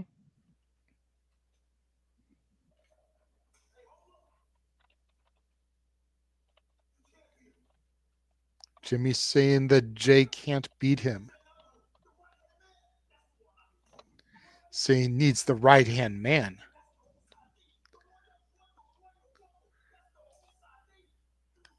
If you want to beat Gunther, you need to be the right hand man. You have to be the Oos that won the Rumble.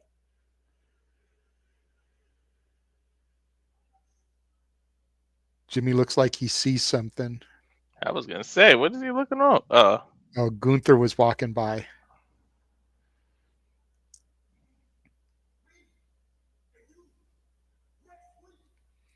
Big Jim versus Gunther next week.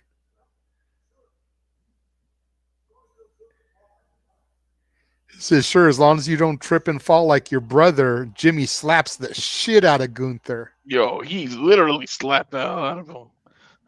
It's all right. We know Gunther and those chops. He's going to get Big Jim back with them chops next week. Mm-hmm.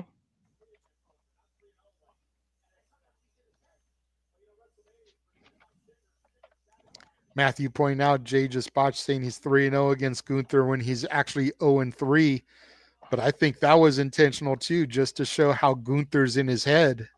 Yep. As soon as I saw him I slip, think it you're just onto something there, Walter. as soon as you saw the slip, it just looked purposeful, and I'm like, oh, they're gonna say he's in his head and make you doubt it. Adam Pearce in the ring talking about the women's contract. Says he holds the contract for WrestleMania between Bianca Belair and Io Sky. Last week, Rhea thought it was appropriate to start a fight, scribble her signature on the contract if it makes anything official.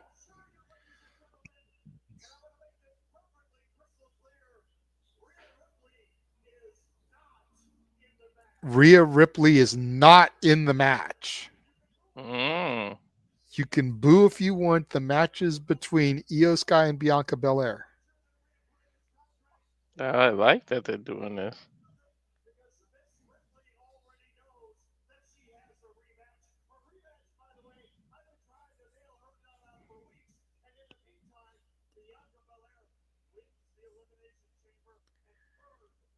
Says Rhea Ripley has a rematch I've been trying to nail her down on for weeks while Bianca Belair earned her opportunity.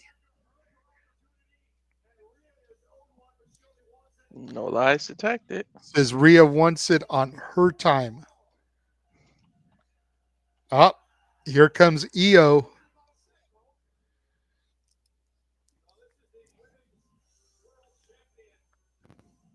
Adam Pearce was starting to say Rhea wants it on her time, therefore, and then Io's music hit. I think Io wants the triple threat. Yeah, I think that's what's gonna end up happening. I think that she's going to want it.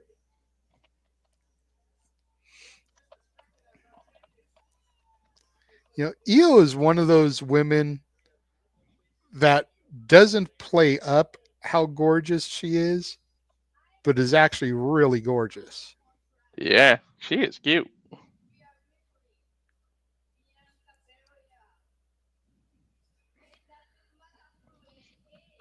Io She says it got it. doesn't matter who it is.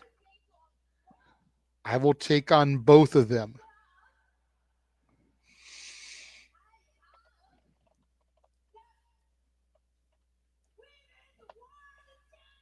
Because I am the women's world champion. And here comes Bianca, Probably gonna say the something similar. I'll take on both of EST them. of the WWE, the woman who put the EST in WrestleMania. God damn, Bianca. Sheesh. Gotta look, make sure Alicia ain't there.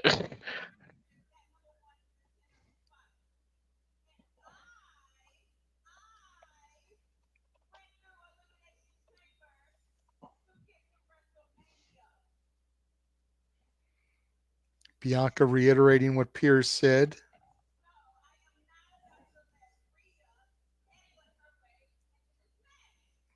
So I'm not about to let Rhea headbutt her way into this match. She doesn't deserve it. And here comes Mommy.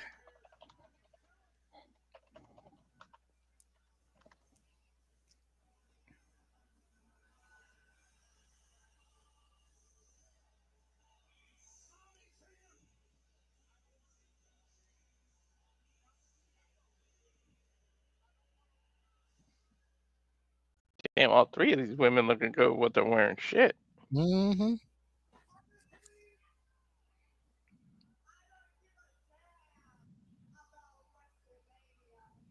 Rhea says, honestly, I don't give a damn about WrestleMania.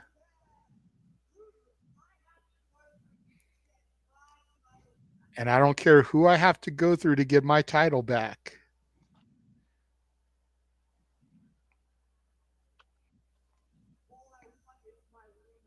All I want is my rematch.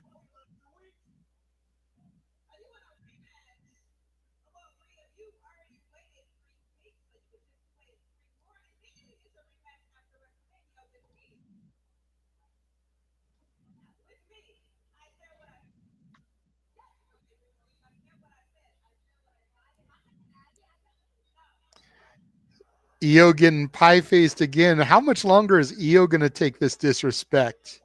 About 5 minutes. Cause look,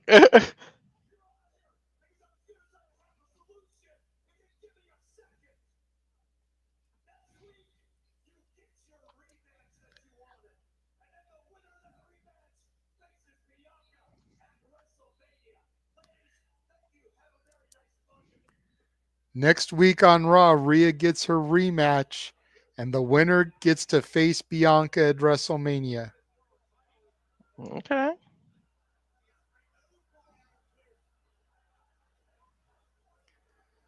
Rhea and Bianca still jaw jacking. Here comes EO up and over into a DDT on Rhea. That was a cool ass looking move. Forearm shot to EO. EO set up on Bianca's shoulders, looking for the KOD, but a Japanese arm drag into a big boot from Rhea. Rhea sends EO up and over. EO lands on her feet. European uppercut from EO. Bianca lifts EO up, looking like she was going for Jaded. EO rolls through. Bianca with a clothesline sends Rhea outside of the ring. Goes for a clothesline on EO. EO hangs Bianca up on the top rope. Flying hit Okay. scissors takes down Rhea Ripley on the outside. And now EO gets back up to the ring mat.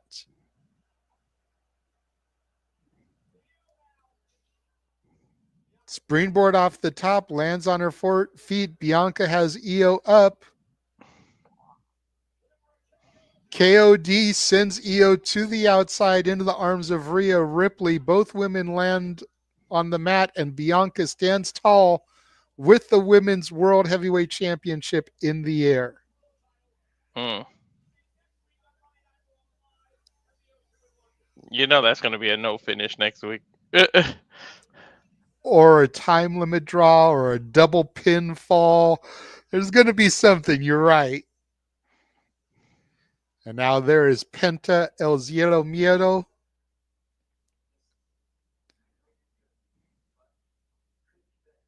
Dominic's telling Benta that I know you're good, but you could be better.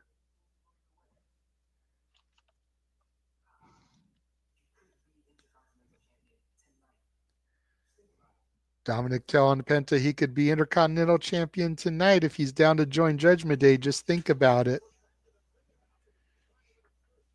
Hmm.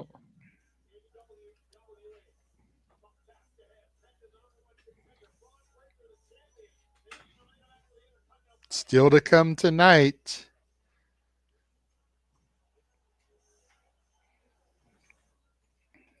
We also still have CM Punk and Dragon Lee versus El Grande Americano. Mm-hmm. And we're on That's commercial. Fuck television. the name they're going with. I like that. That was a little heelish of Bianca there. Damn sure Bianca was. teasing a little heel turn.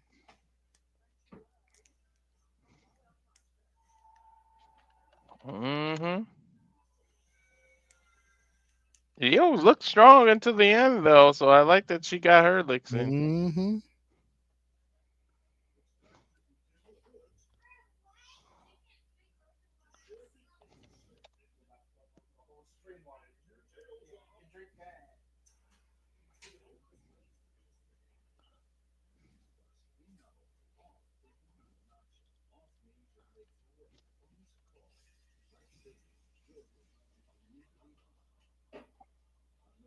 Do they give the same? Are you getting a Battery Plus commercial? Yes. Okay, so even commercials are the same.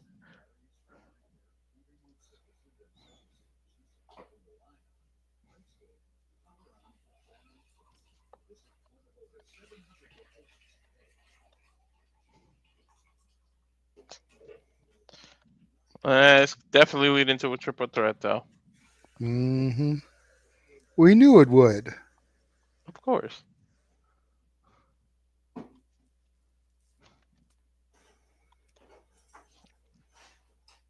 Damn, Braun doesn't like taxes. Nobody likes taxes, bro. I know. It's like you show me somebody that likes taxes, and I'm not talking about like fucking Jacoby and Myers and shit, the fucking people that do your taxes. Hmm.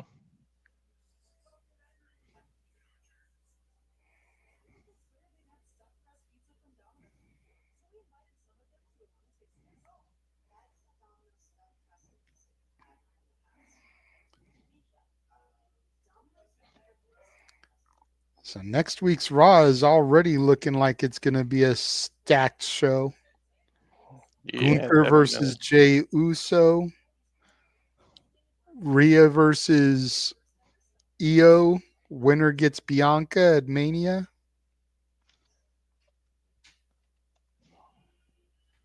Hmm.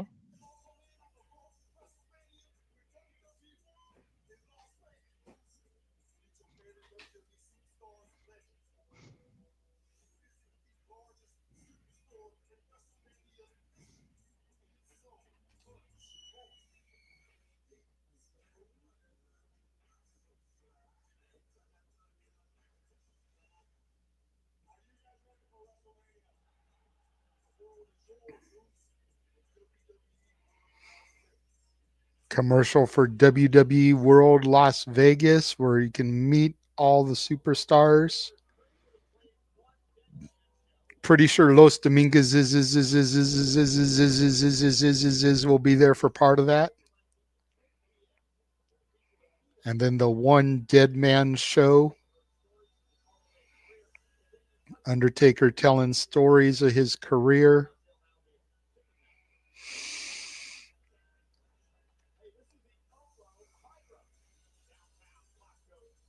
Mm. I know Arlene was going to try to get your promo graphic signed by Jada Parker, but apparently she's only doing photo ops, no autographs. Yeah, that's all I told right. her you should print it out anyways. And when you get her for the photo op, be like, hey, my friend uses this to promote his shit online. Will you sign it for him anyway? Yeah, you And she never may know. she may be so flattered by it that she'll do it. You never know. I will forever be in your debt. That happens, Arlene.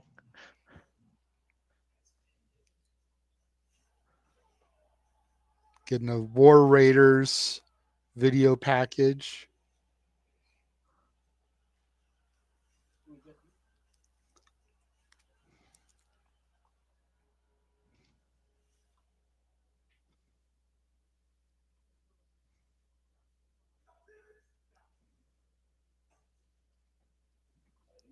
Kofi and Xavier Woods going into Pierce's office. Poor Pierce. He looks so frustrated. Says they deserve a shot at the titles.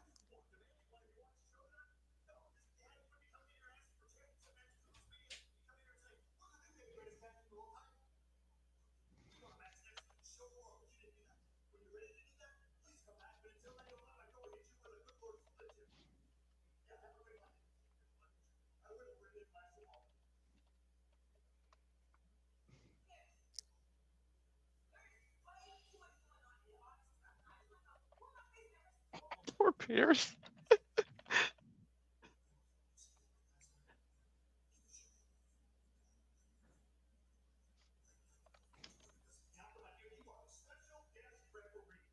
Bianca's going to be the referee next week for Io and Rhea. Jeez.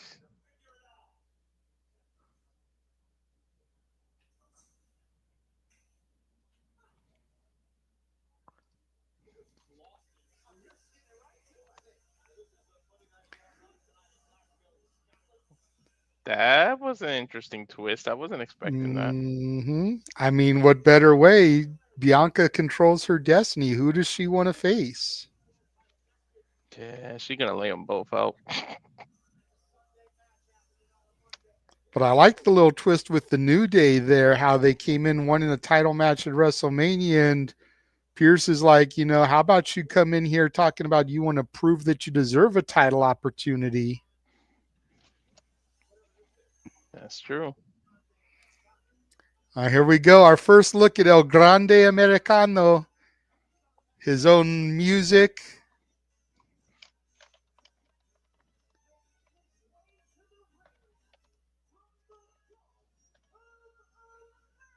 Who was he gonna face? Rey Mysterio? Dragon Lee Oh,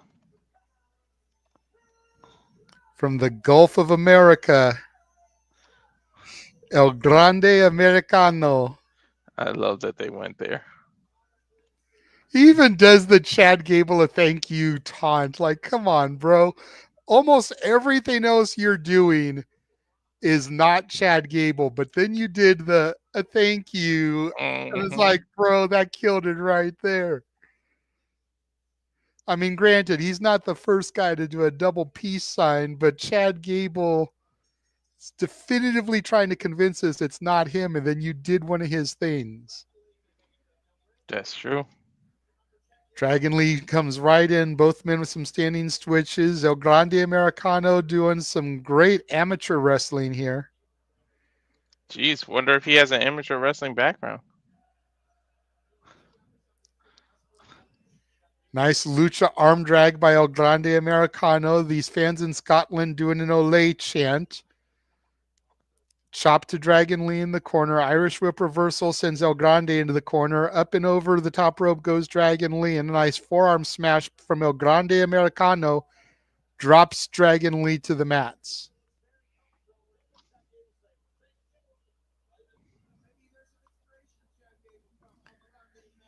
El Grande Americano hits the ropes, but Dragon Lee with a head scissors takedown sends El Grande to the outside. Suicide dive through the ropes goes Dragon Lee, dropping El Grande Americano on the mats outside.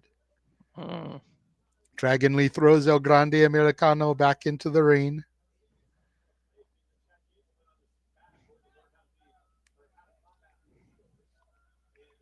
And Dragon Lee going to the mask there.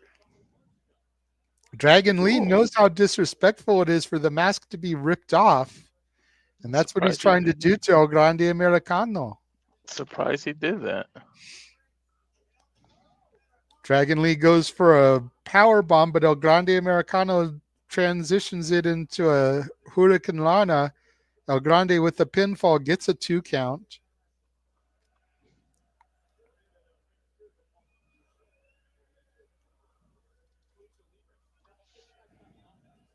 Both men fighting on the ring apron outside here. Nice knee strike. El Grande with a nice overhead suplex sends both men to the outside mats. Look at this again in slow mo. And we go to commercial effect television. Ah, nice slow motion move.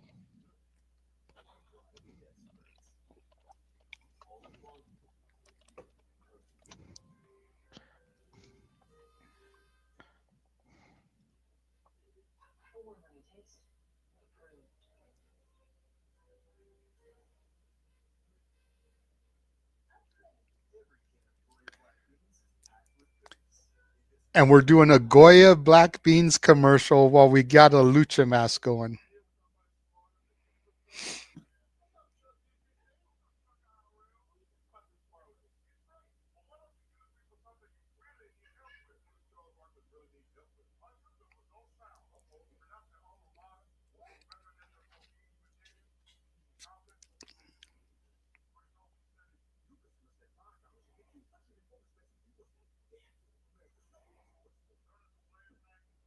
You know what, Matthew? I agree with you there. I want to see if there's any other footage of a Grande Americano from his lucha days, his early work.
Still on commercial, folks. Sorry about that. Yeah, I'm getting a weird some insurance. Oh, what is this? Oh, some kind of video on demand crap.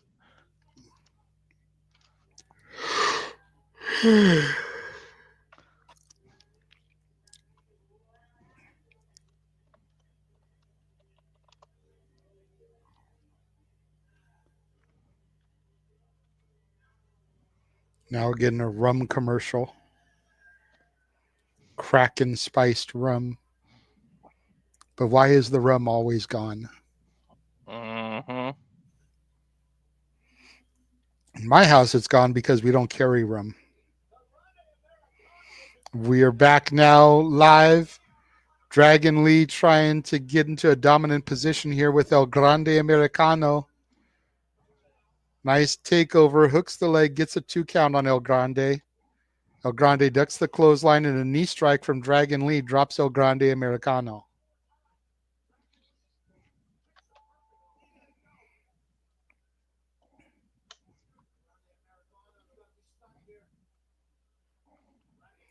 Both men in a precarious position on the turnbuckle here. Dragon Lee looks like he wants to suplex El Grande Americano to the outside.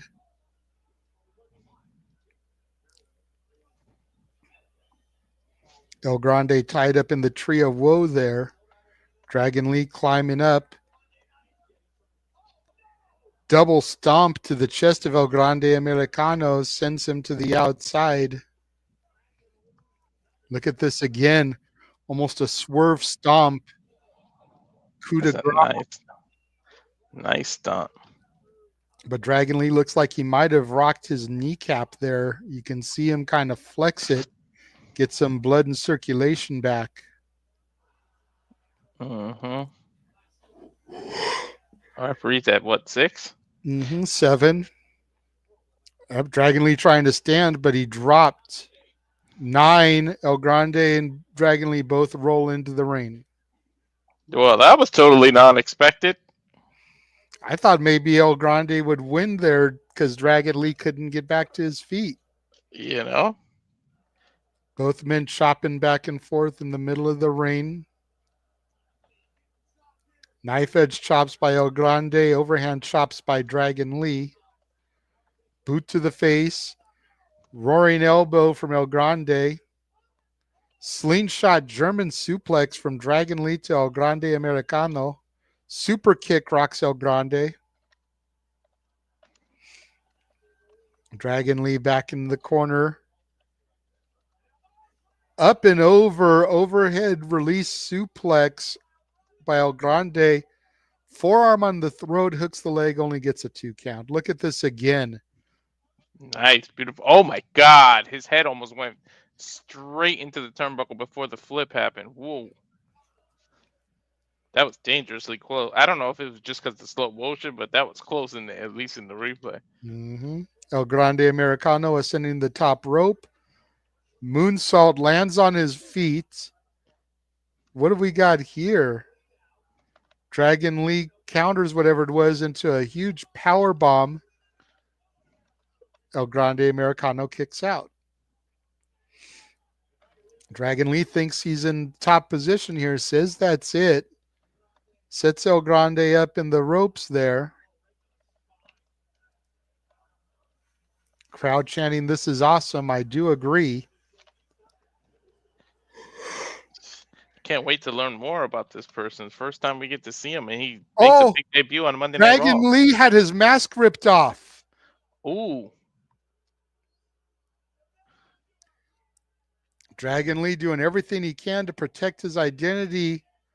Ankle lock from El Grande Americano. Dragon Lee taps.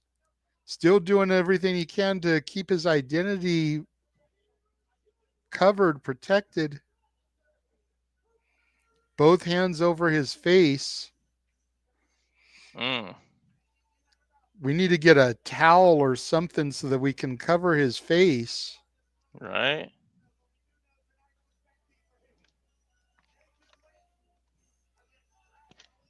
You disrespectful son of a bitch.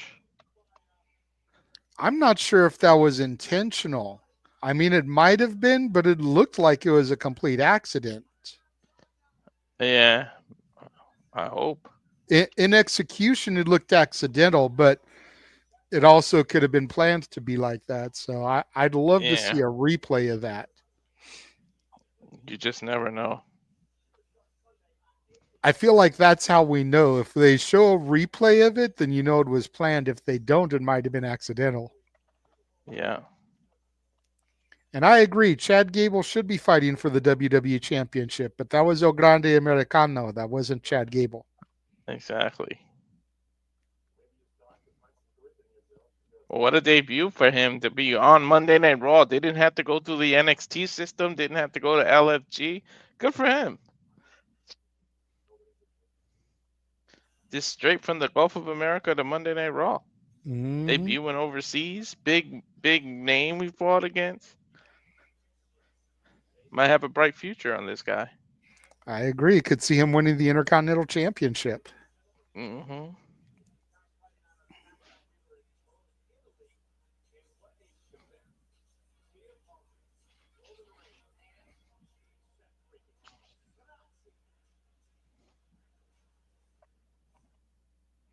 Now we're taking a look at the footage from last week on SmackDown in Italy, Bologna, Italy. Roman Reigns, Seth Rollins, CM Punk.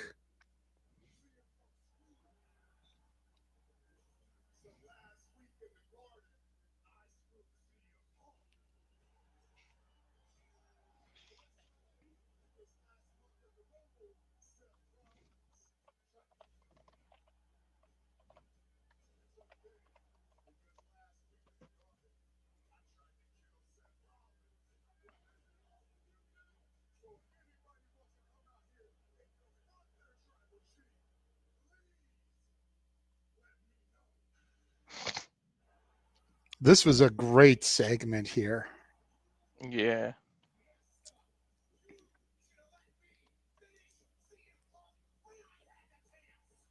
that was three of the biggest stars.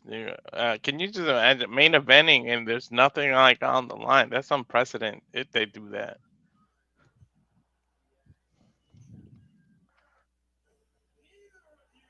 And we still don't know what the favor is. That's the big part.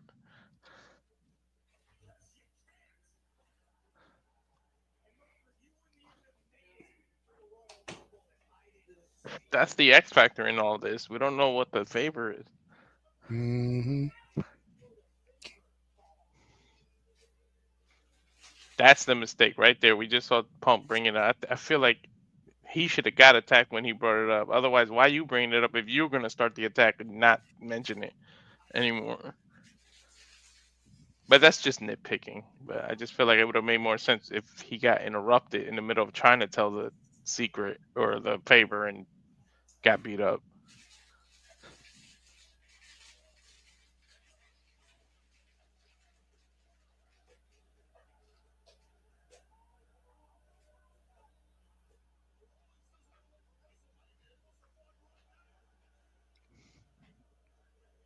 But anyways, See, and the $1 million question is who wins this match? who takes the fall too?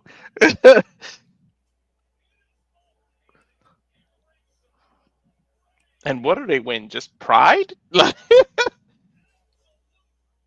Well, if Punk wins, he proves that neither one of them can beat him.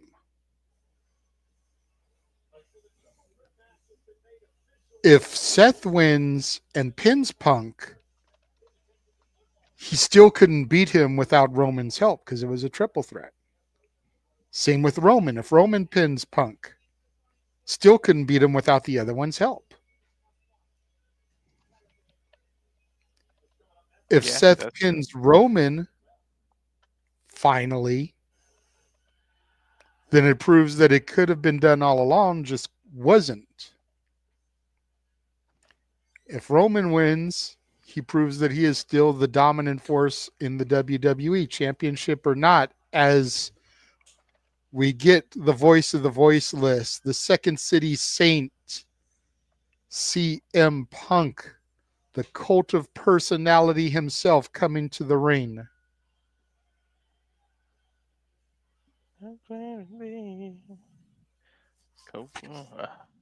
You know he's gonna have to. You might have to duck and cover because a pipe bomb might be dropped.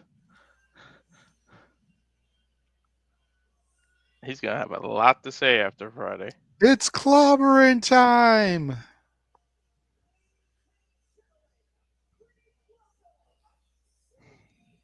What are the chances he gets interrupted, Judge? Of course he will. The question is by who? Hmm. We haven't seen Roman on Raw since the Netflix debut. True. I would almost rather see Roman interrupt Punk than Seth, because it shows how big this is that Roman is now showing up on Raw. Hmm. If Roman stays on his own island of relevancy over on SmackDown, that doesn't really do much because Seth is already a Raw guy. But if Roman comes to Raw, that's big. That's true. And you know, if rumors doesn't believe, again, grain of salt rumors, the Netflix wanted Roman to be up there. Mm-hmm.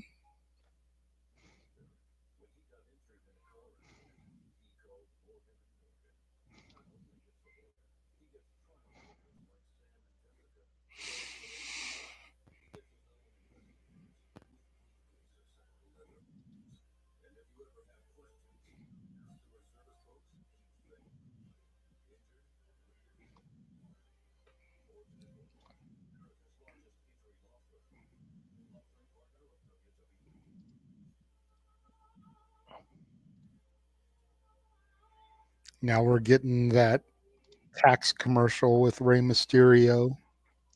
Dude, I'm curious to know literally how many masks does that man own? I think it's hilarious that they show him like ironing a mask. Yeah.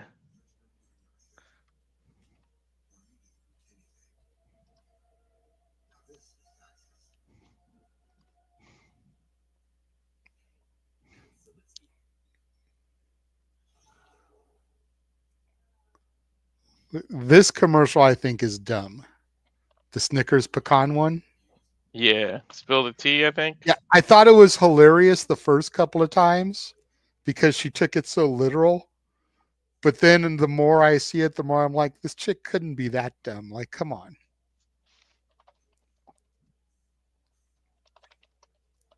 Got about 30 seconds till Rock comes back on the air. Oh, here's that UFC commercial. You can see if the ref is anybody. Oh, okay. Hold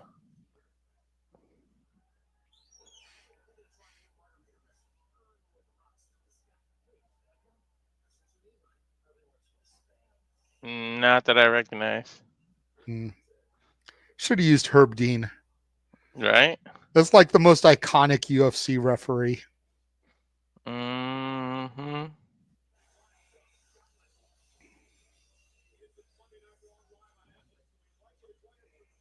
Again, hyping up Stephanie's Places, which premieres this Wednesday on ESPN Plus, part of Disney Plus and Hulu, featuring CM Punk on the first episode. You can see Stone Cold, Rhea Ripley, Undertaker.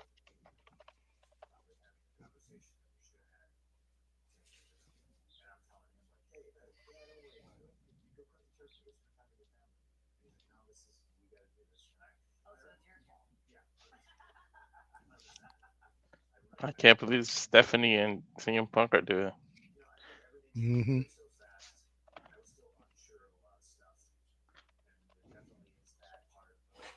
Talking about his return at Survivor Series.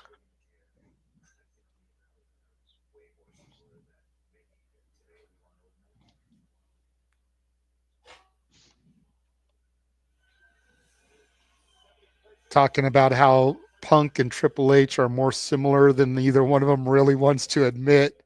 That should be a good show. I may have to give that a look. Mm-hmm. And there's the official graphic for WrestleMania, the triple threat match. Punk versus Rollins versus Roman. I I don't know about that one, man. I know my daughter loves her some Roman Reigns, and I'm a Punk guy. I think the only thing we can agree on is that we don't want Seth to win. Yep, my wife loves Roman Reigns. You guys think I'm something when I yell Mamacita. Whenever he Reigns is on TV, she yells, "Hey, Daddy!" So look, and I let her get away with it.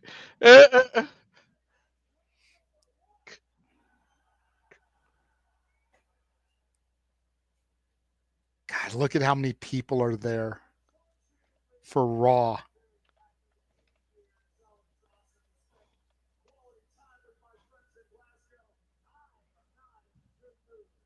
Punk saying he's not in a good mood.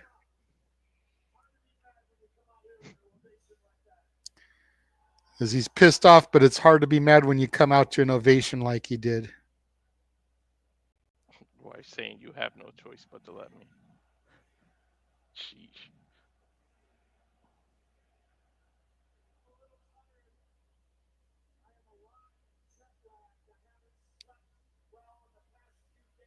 Punk says he's a little tired, he's jet lagged, he hasn't slept well. But now he knows his road to WrestleMania.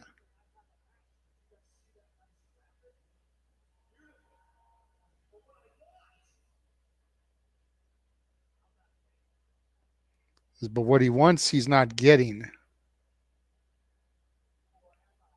Or am I? Look at that smile.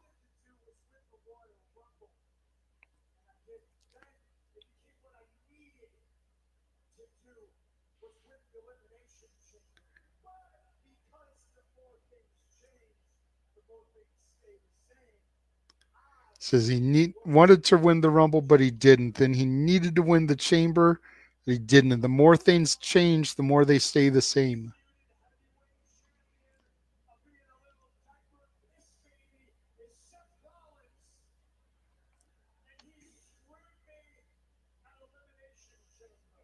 So he was screwed at Chamber, which prevented him from getting to what he wanted. Elephant in the room. It's Just two saying. people, it's personal. For him, it's just business.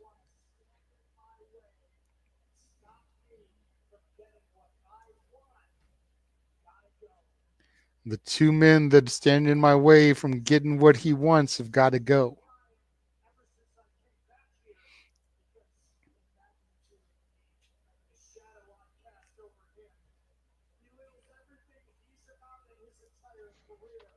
Talks about how Seth is a crybaby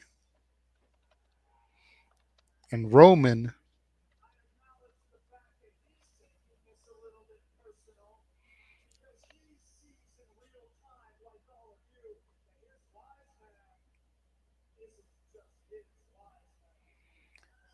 says Roman is seen in real time like everyone else that his wise man isn't just his wise man. Then he gives a little wink to the camera.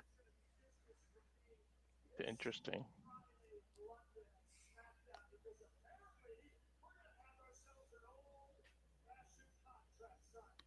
Contract signing on SmackDown this Friday. Let her grade down.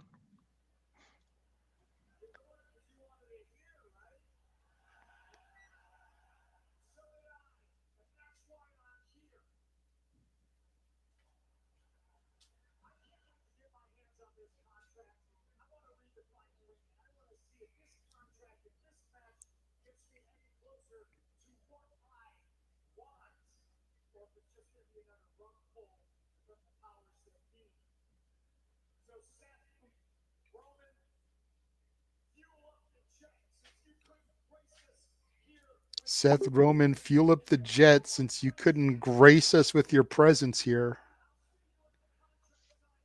I'll see you at the contract signing in London. But before we put pen to the paper, I want you to listen to two things. Number one, neither of you have ever defeated me without the other one's help because you can't. reiterating what he said on SmackDown. Uh-huh. And the last thing, I brought you into this business. I cannot wait to be the man that takes you both out of it. Oh, Best in the world. you asked for that on Saturday. You said, "I I hope he makes it did. to Shield." Holy shit! I mean, he didn't directly say it, but he pretty much said what you asked. Mhm. It's coming together, man.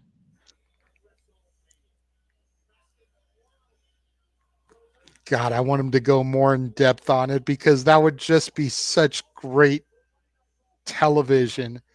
You guys wouldn't even have a job if it wasn't for me. Not just I great tele. handpicked you, and you were forced into this position just like you were forced down the fans' throats for the last 10 years. And it'll be a nice, neat bow on a story that never got a conclusion early. Hmm. I mean, earlier. Yeah. And then he can even allude to Mox without saying and be like, and the other guy I picked seems to hmm want to have pieces of wood with nails shoved into his back. The other guy's so depressed he's trying to kill himself.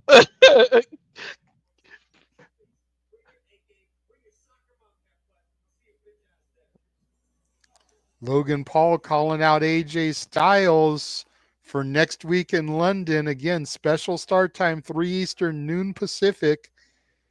We may go ahead and do this again next week.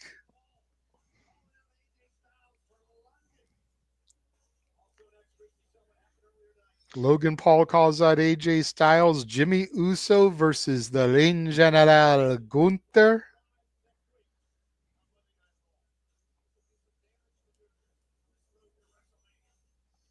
John Cena and Cody Rhodes will be face to face once again for the third week in a row. If they're going to get physical, next week's going to be the week it happens. Io Sky will defend her championship against the former champion Rhea Ripley. Bianca Belair will be the guest referee, and the winner of the match will get to face Bianca at WrestleMania 41 in Las Vegas. I don't think a referee's outfit would never look any more sexy than that. And before all that, tomorrow night on the CW NXT, Stephanie Vaquer, the double champion, will defend both championships, starting the night by defending the NXT Women's Championship against Jada Parker, and main eventing by defending the North American Championship against the former champion, Fallon Henley.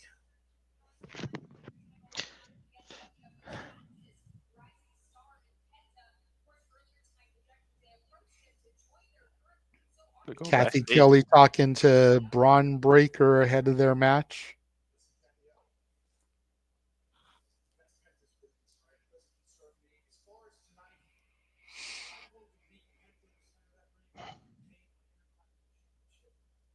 I'm still not 100% with that new design of the title. I like it.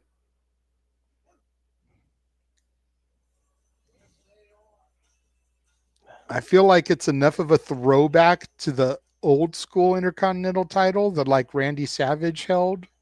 hmm Before it got morphed into the rectangular one that everyone knows. Yeah.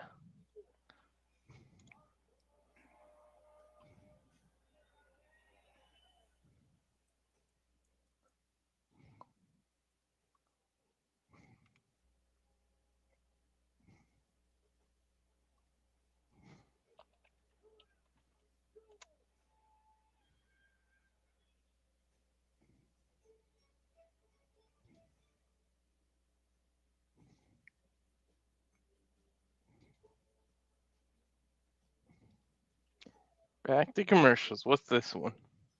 Yep. That's why I didn't Massey. even say it. Oh, a gum commercial. Okay.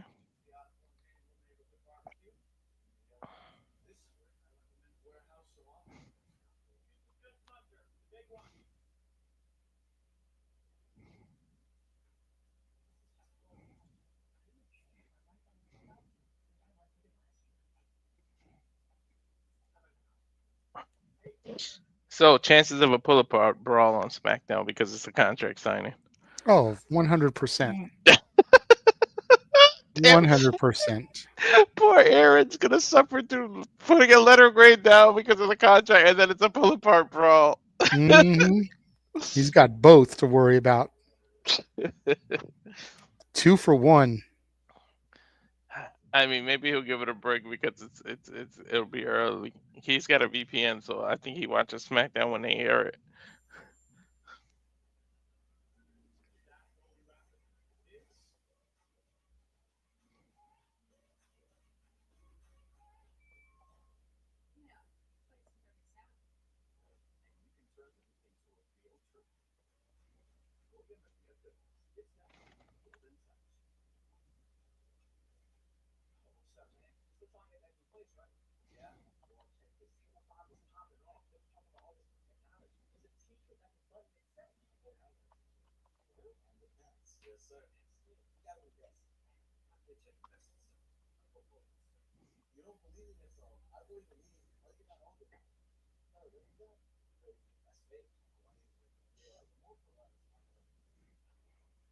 Hate these commercials.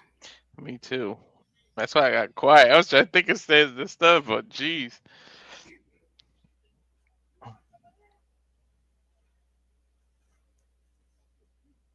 Hold.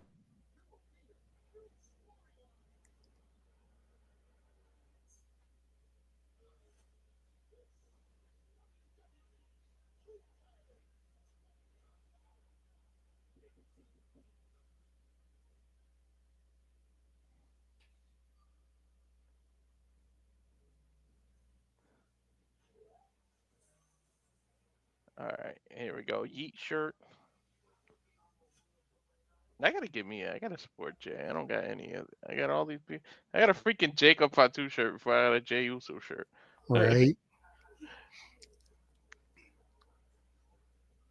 But yeah, I feel like the new IC championship kind of looks like a throwback to that. Yeah, I remember that with Tito Santana.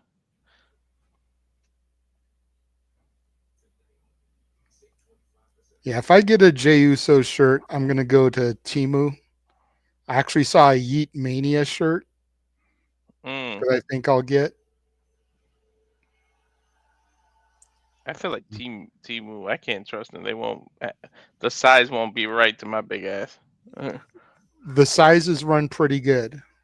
Oh, okay. I've gotten a couple things. I usually go a size up anyways, just so that the laundry, if it shrinks a little bit.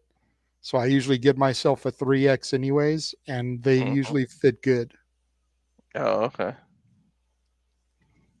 But here we go. It is time for our main event of the evening, the Intercontinental Championship. Penta El Zero Miedo versus the champion, Braun Breaker. I see title getting what it deserves, a main event spot. All right. Oh, I think Penta said I'll sign that on the way back out.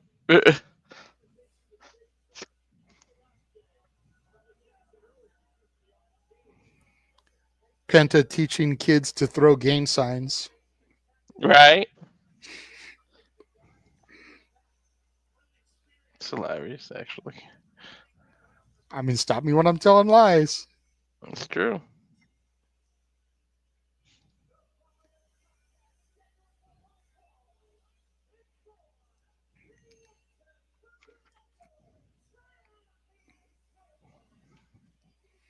Hell, even Matt Hardy was throwing up gang signs with the V1.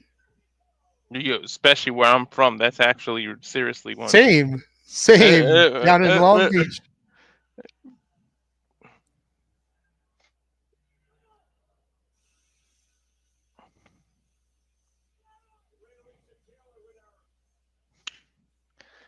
You know what's funny? It's like I really don't know where they go here. Penta can actually win this damn title.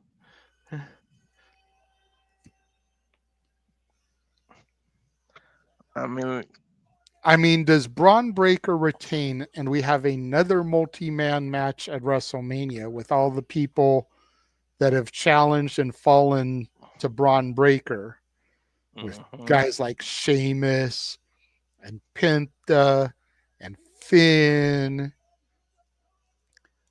Or do we put the title on Penta and maybe build to Penta versus El Grande Americano? yeah, exactly. And I think Penta versus El Grande Americano would be better. Me too, As to be stupid honest. as it sounds, I think that would be better.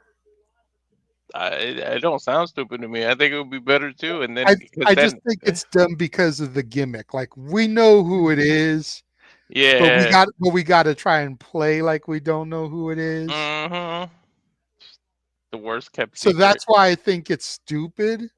Yeah. But I think there's money there because the whole thing has been conquering the dark arts of the lucha libre. And Penta's hmm about as dark of a lucha as you can get. Can you imagine if they did that right? And when Chad is there, like Americano comes out too, and he's like looking like Chad comes out as himself. Americano comes out too, and he's like, "Wait a minute, that's me. Why is?" And when after they beat Chad up, you take the mask off, and there's another mask, and it's Ray Phoenix was underneath and just helped Penta become the champ. That would be pretty funny. Yeah. But here we go. Intercontinental Championship match. Bell sounds, and here we go for our main event.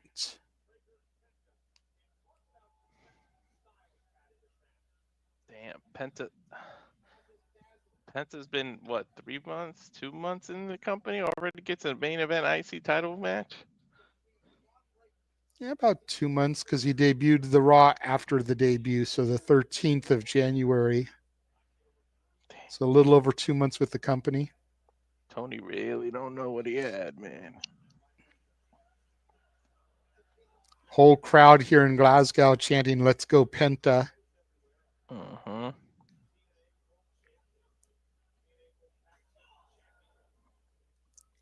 Listing off Penta's accomplishments: TNA champion, TNA tag team champion. Irish whip sends Braun into the ropes. Braun ducks the clothesline.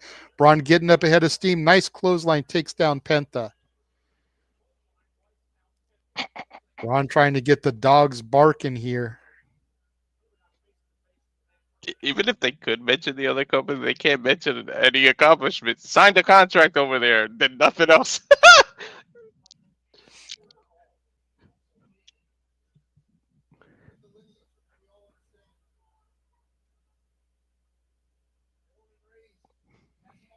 Braun sends Penta into the ropes. Now Penta getting some steam. Nice flying hit scissors. Takes down Braun Breaker.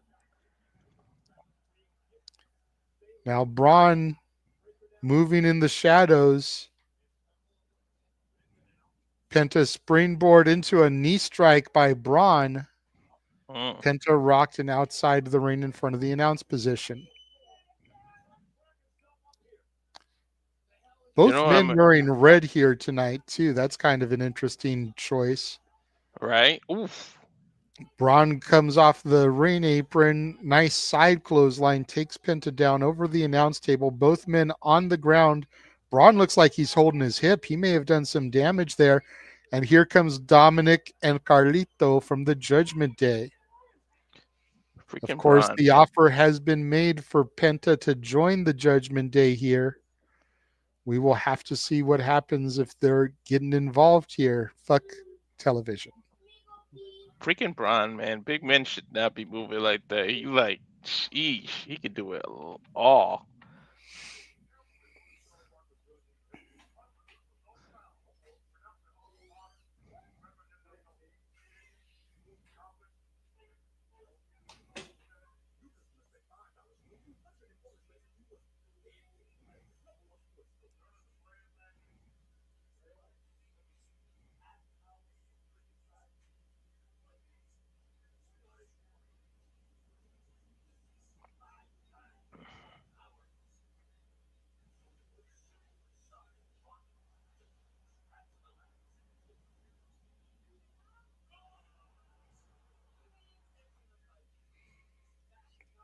Now, you know what? We haven't done this all show. We still got about 2 minutes left in the commercial break, so we will be right back. Here is everything coming up that we will be doing watch alongs for. And there may even be a thing or two that get added last minute into all this. We will be right back. And Mm. now for a taste of things to come.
All the Oh, wrestling.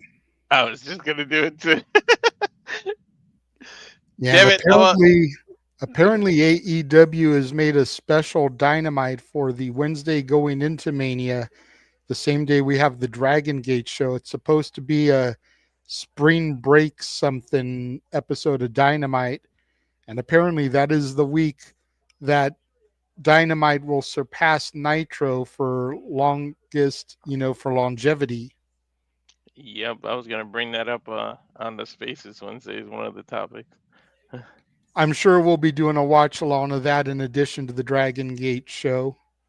Just waiting Hmm. for an official graphic for it because right now the only graphic I can find on the AEW website doesn't announce that it's a special episode, and the graphic I find on social is from like the lower third that they showed on Collision, so it's kind of blurry and not high res.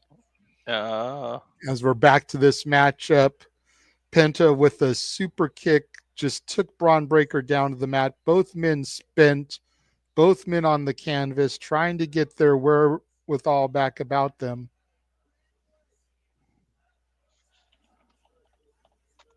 Penta to his wow. feet first, now grabbing Braun by the head. Penta has Braun hooked, but Braun counters out, pushes Penta into the ropes. Penta getting a little bit of minor offense here. Sling blade from Penta to Braun Breaker, sending Braun to the outside. And now Penta with his swagger there goes for the suicide dive through the ropes, but a European uppercut from Breaker rocks Penta. Braun has Penta set up on the shoulders here. Looked like he Scallops. was going for a gut buster, but Penta countered it into a backstabber. Shades of Carlito, who is on the outside there from the Judgment Day. We saw him and Dominic coming down to the ring before he went to commercial. I Mm-hmm. wonder if Carlito thinks it's cool or not that Penta just tried to use one of his moves. Right. Penta's calling for the Destroyer, I think. Runs in, tries to go up, but Braun counters, catches the legs, gets him up onto the shoulders. Braun too big to And get. now we get that gut buster from Braun. A little bit of a stall there with it. Gets a 2.5 count. Penta kicks out. The power of Braun Breaker there, because Penta is no small man. Look at this again. The elevation holds it and then drops him across the knees for that gut buster.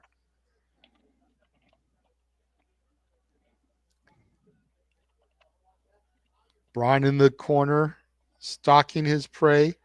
Runs into a super kick from Penta. Now an Insiguri from Penta rocking Braun. Braun getting set up on the top rope. Penta on the middle ropes here. Penta falls down. Braun mounting a little bit of offense here. Looking Scott, for a super gut buster maybe off the middle ropes. Penta maybe. trying to fight. Penta runs nice head scissors takedown over the ropes. Great offense there by Penta El Cielo Miedo. Penta Nice. hits the ropes. Tope con hello over the top Mm. rope. Mm-mm-mm. Look at Carlito. He's stoked, giving Dominic 5 on the outside. Like, yeah, that's what's up. Both men down on the entrance ramp side of the mat. Penta Dude, throws Braun back into the ring here. You know, Penta is still trying to find the opportunity to hit that Mexican destroyer. Looks like he may be going for it here. He's calling for it. mm-hmm. Runs in, up and over, spikes Braun Breaker with the destroyer. I'm shocked he was able to do that to Breaker. Gets a nice lateral cover, but doesn't hook the leg. That could have been what cost Penta right there as Braun kicks out. Look at it again here. Up, over, spike. Penta smartly rolling Braun away from the ropes, but he did not hook the leg. He's also focusing on Dom and Carlito like he was counting 3 looking at them. You got to be aware of the people on the outside. True. You can't let it distract you from the match, but you've also got to beware, you know. The Judgment Day aren't exactly baby faces, so are they going to seriously try to help him or not? Mm-hmm. Like he was setting up for the Penta driver.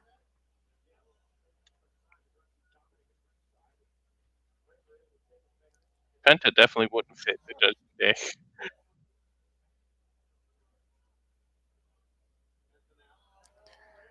Braun Breaker up top, Frankensteiner off the top, shades of his uncle, hooks the leg, deep hook. Penta kicks out. Mm. Just the speed and agility for a dude that size to scale the ropes and execute that Frankensteiner off the top. And the straps are coming down. Braun is getting ready to execute his spear here. Braun thinks he's got this one in the bag. Got the crowd barking. The dogs are barking in Glasgow. And now Dominic up on the ring apron distracting. There's Carlito on the other side. Carlito brought in the hard way by Braun. Spear to Carlito from Braun Breaker.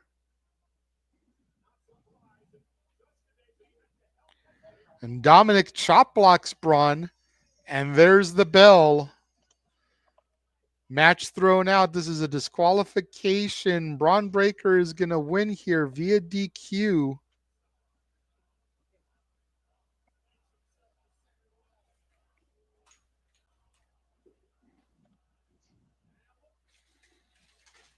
Now Braun Breaker fighting back. And Finn Balor in with a chair to the back of Braun. Where did Finn come from? We haven't seen him all night. Might have been the setup the whole time by Judgment Day. Now Finn looking at Dom with the chair like he's going to crack Dominic. Giving Dom the chair to go to Braun. And now Dominic just giving it to Braun with that chair to the throat and the chest. Penta's like, what's going on here? And now Dom handing the chair to Penta. Finn's like, what are you doing? Why are you giving him the chair? Is Penta with the Judgment Day? Look at that.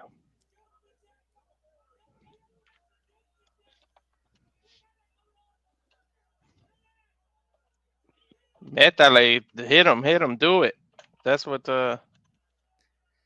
Throws the chair to Dom, super kicks the chair, almost a Van Daminator of sorts. Penta is not with the Judgment Day. Finn is pissed because he knew that was going to happen.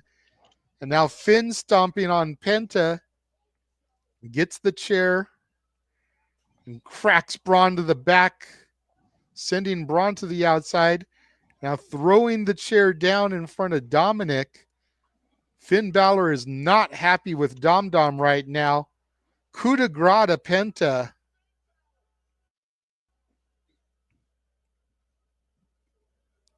Hmm.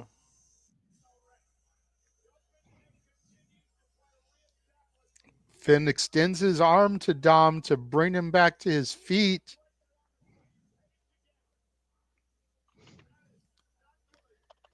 Finn seemingly telling Dom, it's the three of us. We're the Judgment Day, not Penta.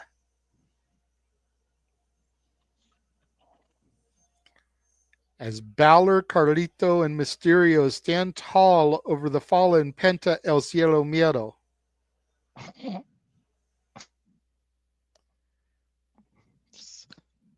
So And now it's that is going to do it for this week's episode of Monday Afternoon Raw.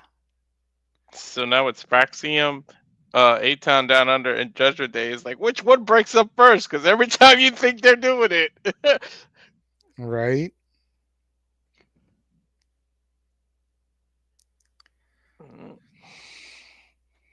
Oh, that was Monday Night Raw. All in all, I think it was a solid episode. Mm-hmm. I'm going to definitely take some time to marinate it over. Mm-hmm. I'm sure we'll be discussing it a little bit in the spaces tomorrow. Casa D18 Studio, 3 Eastern, noon Pacific. I'm sure we'll be discussing it a little bit on Wednesday when Walter hosts spaces. Yeah, I'm gonna change the time on that one. I'll get back to you because I got a appointment with the car, so it'll probably be more like 5 p.m. Eastern. Okay. No NXT watch along, no Dynamite watch along. Might do Impact this week just because there's going to be a lot of NXT crossover stuff. Was that other show you said before that? Because I know. I actually did it this time. No SmackDown watch along because we don't have a VPN to be able to do it live. So by the time it airs for us, it'll already be old. yeah, and everybody was spoiled the hell out of it. Mm-hmm. I believe there has been talk, and you can correct me if I'm wrong. Since the KSI match has been canceled, you and James are supposed to be doing a watch along of that George Foreman match on Saturday. Yeah, we're gonna change it to George Foreman since he passed away. Rest in peace. I'm gonna find out if he wants to do Rumble in the Jungle, which is against Muhammad Ali, or if he wants to do the one where he won the championship as the older. I kind of want to do the one where he won the championship because I'd rather do something where he won rather than he lost. Yeah, I think it'd be cool to do Yeah. the one where he won it later in his career and he was like 45 years old because Yeah. kind of showed that age wasn't nothing but a number. It was all about the skill and the ability. I talked to James a little bit before we came on the air. I think he's thinking about doing it, and this is just tentative. Watch the socials for an official time. But I think they're talking about doing it at 10 Eastern, 7 Pacific on Saturday. That way it can be a little bit of a lead into shenanigans at 11 Eastern, 8 Pacific. Yeah. Plus, So, I mean, the fight happened in '94. The result. It didn't yeah. go all 12 rounds, so it won't be I as mean, the long as. fact that you just said if we should do the fight that he won Yeah, exactly. kind of gave the result away right there. But I didn't even think of that until you just said that too. But so but all in all, I think it was a solid episode of Raw. I'm looking forward to see what NXT has in store tomorrow. Looking to see what the other programs have in store this week. Looking forward to going back and watching the Benefit here momentarily.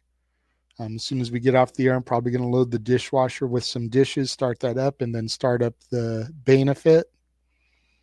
That way I can talk about it a little bit in the spaces tomorrow. I don't know if the spaces will be added to YouTube anymore. It was kind of a thing I was doing in the beginning. So many episodes have gone by that didn't get uploaded to YouTube that trying to add them up now would be kind of pointless because the content and the conversation isn't relevant anymore. And to try to add any new episodes would be uploading stuff out of order. So just make sure you're on X and you can listen in. You don't have to participate. You don't have to speak. You can even listen anonymously. But you can always check them out there every Tuesday and Thursday, 3 Eastern, noon Pacific is when I host. Walter usually does it the same time on Wednesday, but he just said that this Wednesday will probably be a little bit later. Looking like it'll be 4 Eastern, 1 Pacific, kind of like Raw today was. Rock and Ropes is Friday and Sunday. Um, Wrestling with Tism is on Saturdays. Got a lot of content in the spaces. So that's the other reason why, because trying to add all that content is just difficult. There's so much stuff going on. So want to thank everybody for watching along and viewing with us. Walter, anything that you want to add before we get out of here? No, just subscribe, please. Trying to get to that 200 so that we can get our butts over the. Speaking of butts, over to WrestleMania. But yeah, at Rage of Wrestling YouTube channel, Walter.Cruz.940. On the X, it's Walter Alex Cruz, and we did start Simply Reliable Gaming, so we're gonna try to decide on a make that a regular routine. What day? Tentatively, it's Sundays, but we got to get with Noah and Big G, and that's it. And then you can find me on Instagram, the Renegade JJ Williams, X and Blue Sky, ROWJJ Williams. Also on X, Casa D18 Studio. No S at the end to make it studios. It's just studio, singular, not plural. And then on YouTube, Casa D18 Studios. The Casa D18 Studio account is where you will find the spaces. Mm. So that is where to go. Thank you all for joining us and tuning in this afternoon. And until next time, we will catch you guys later. Thank you for watching.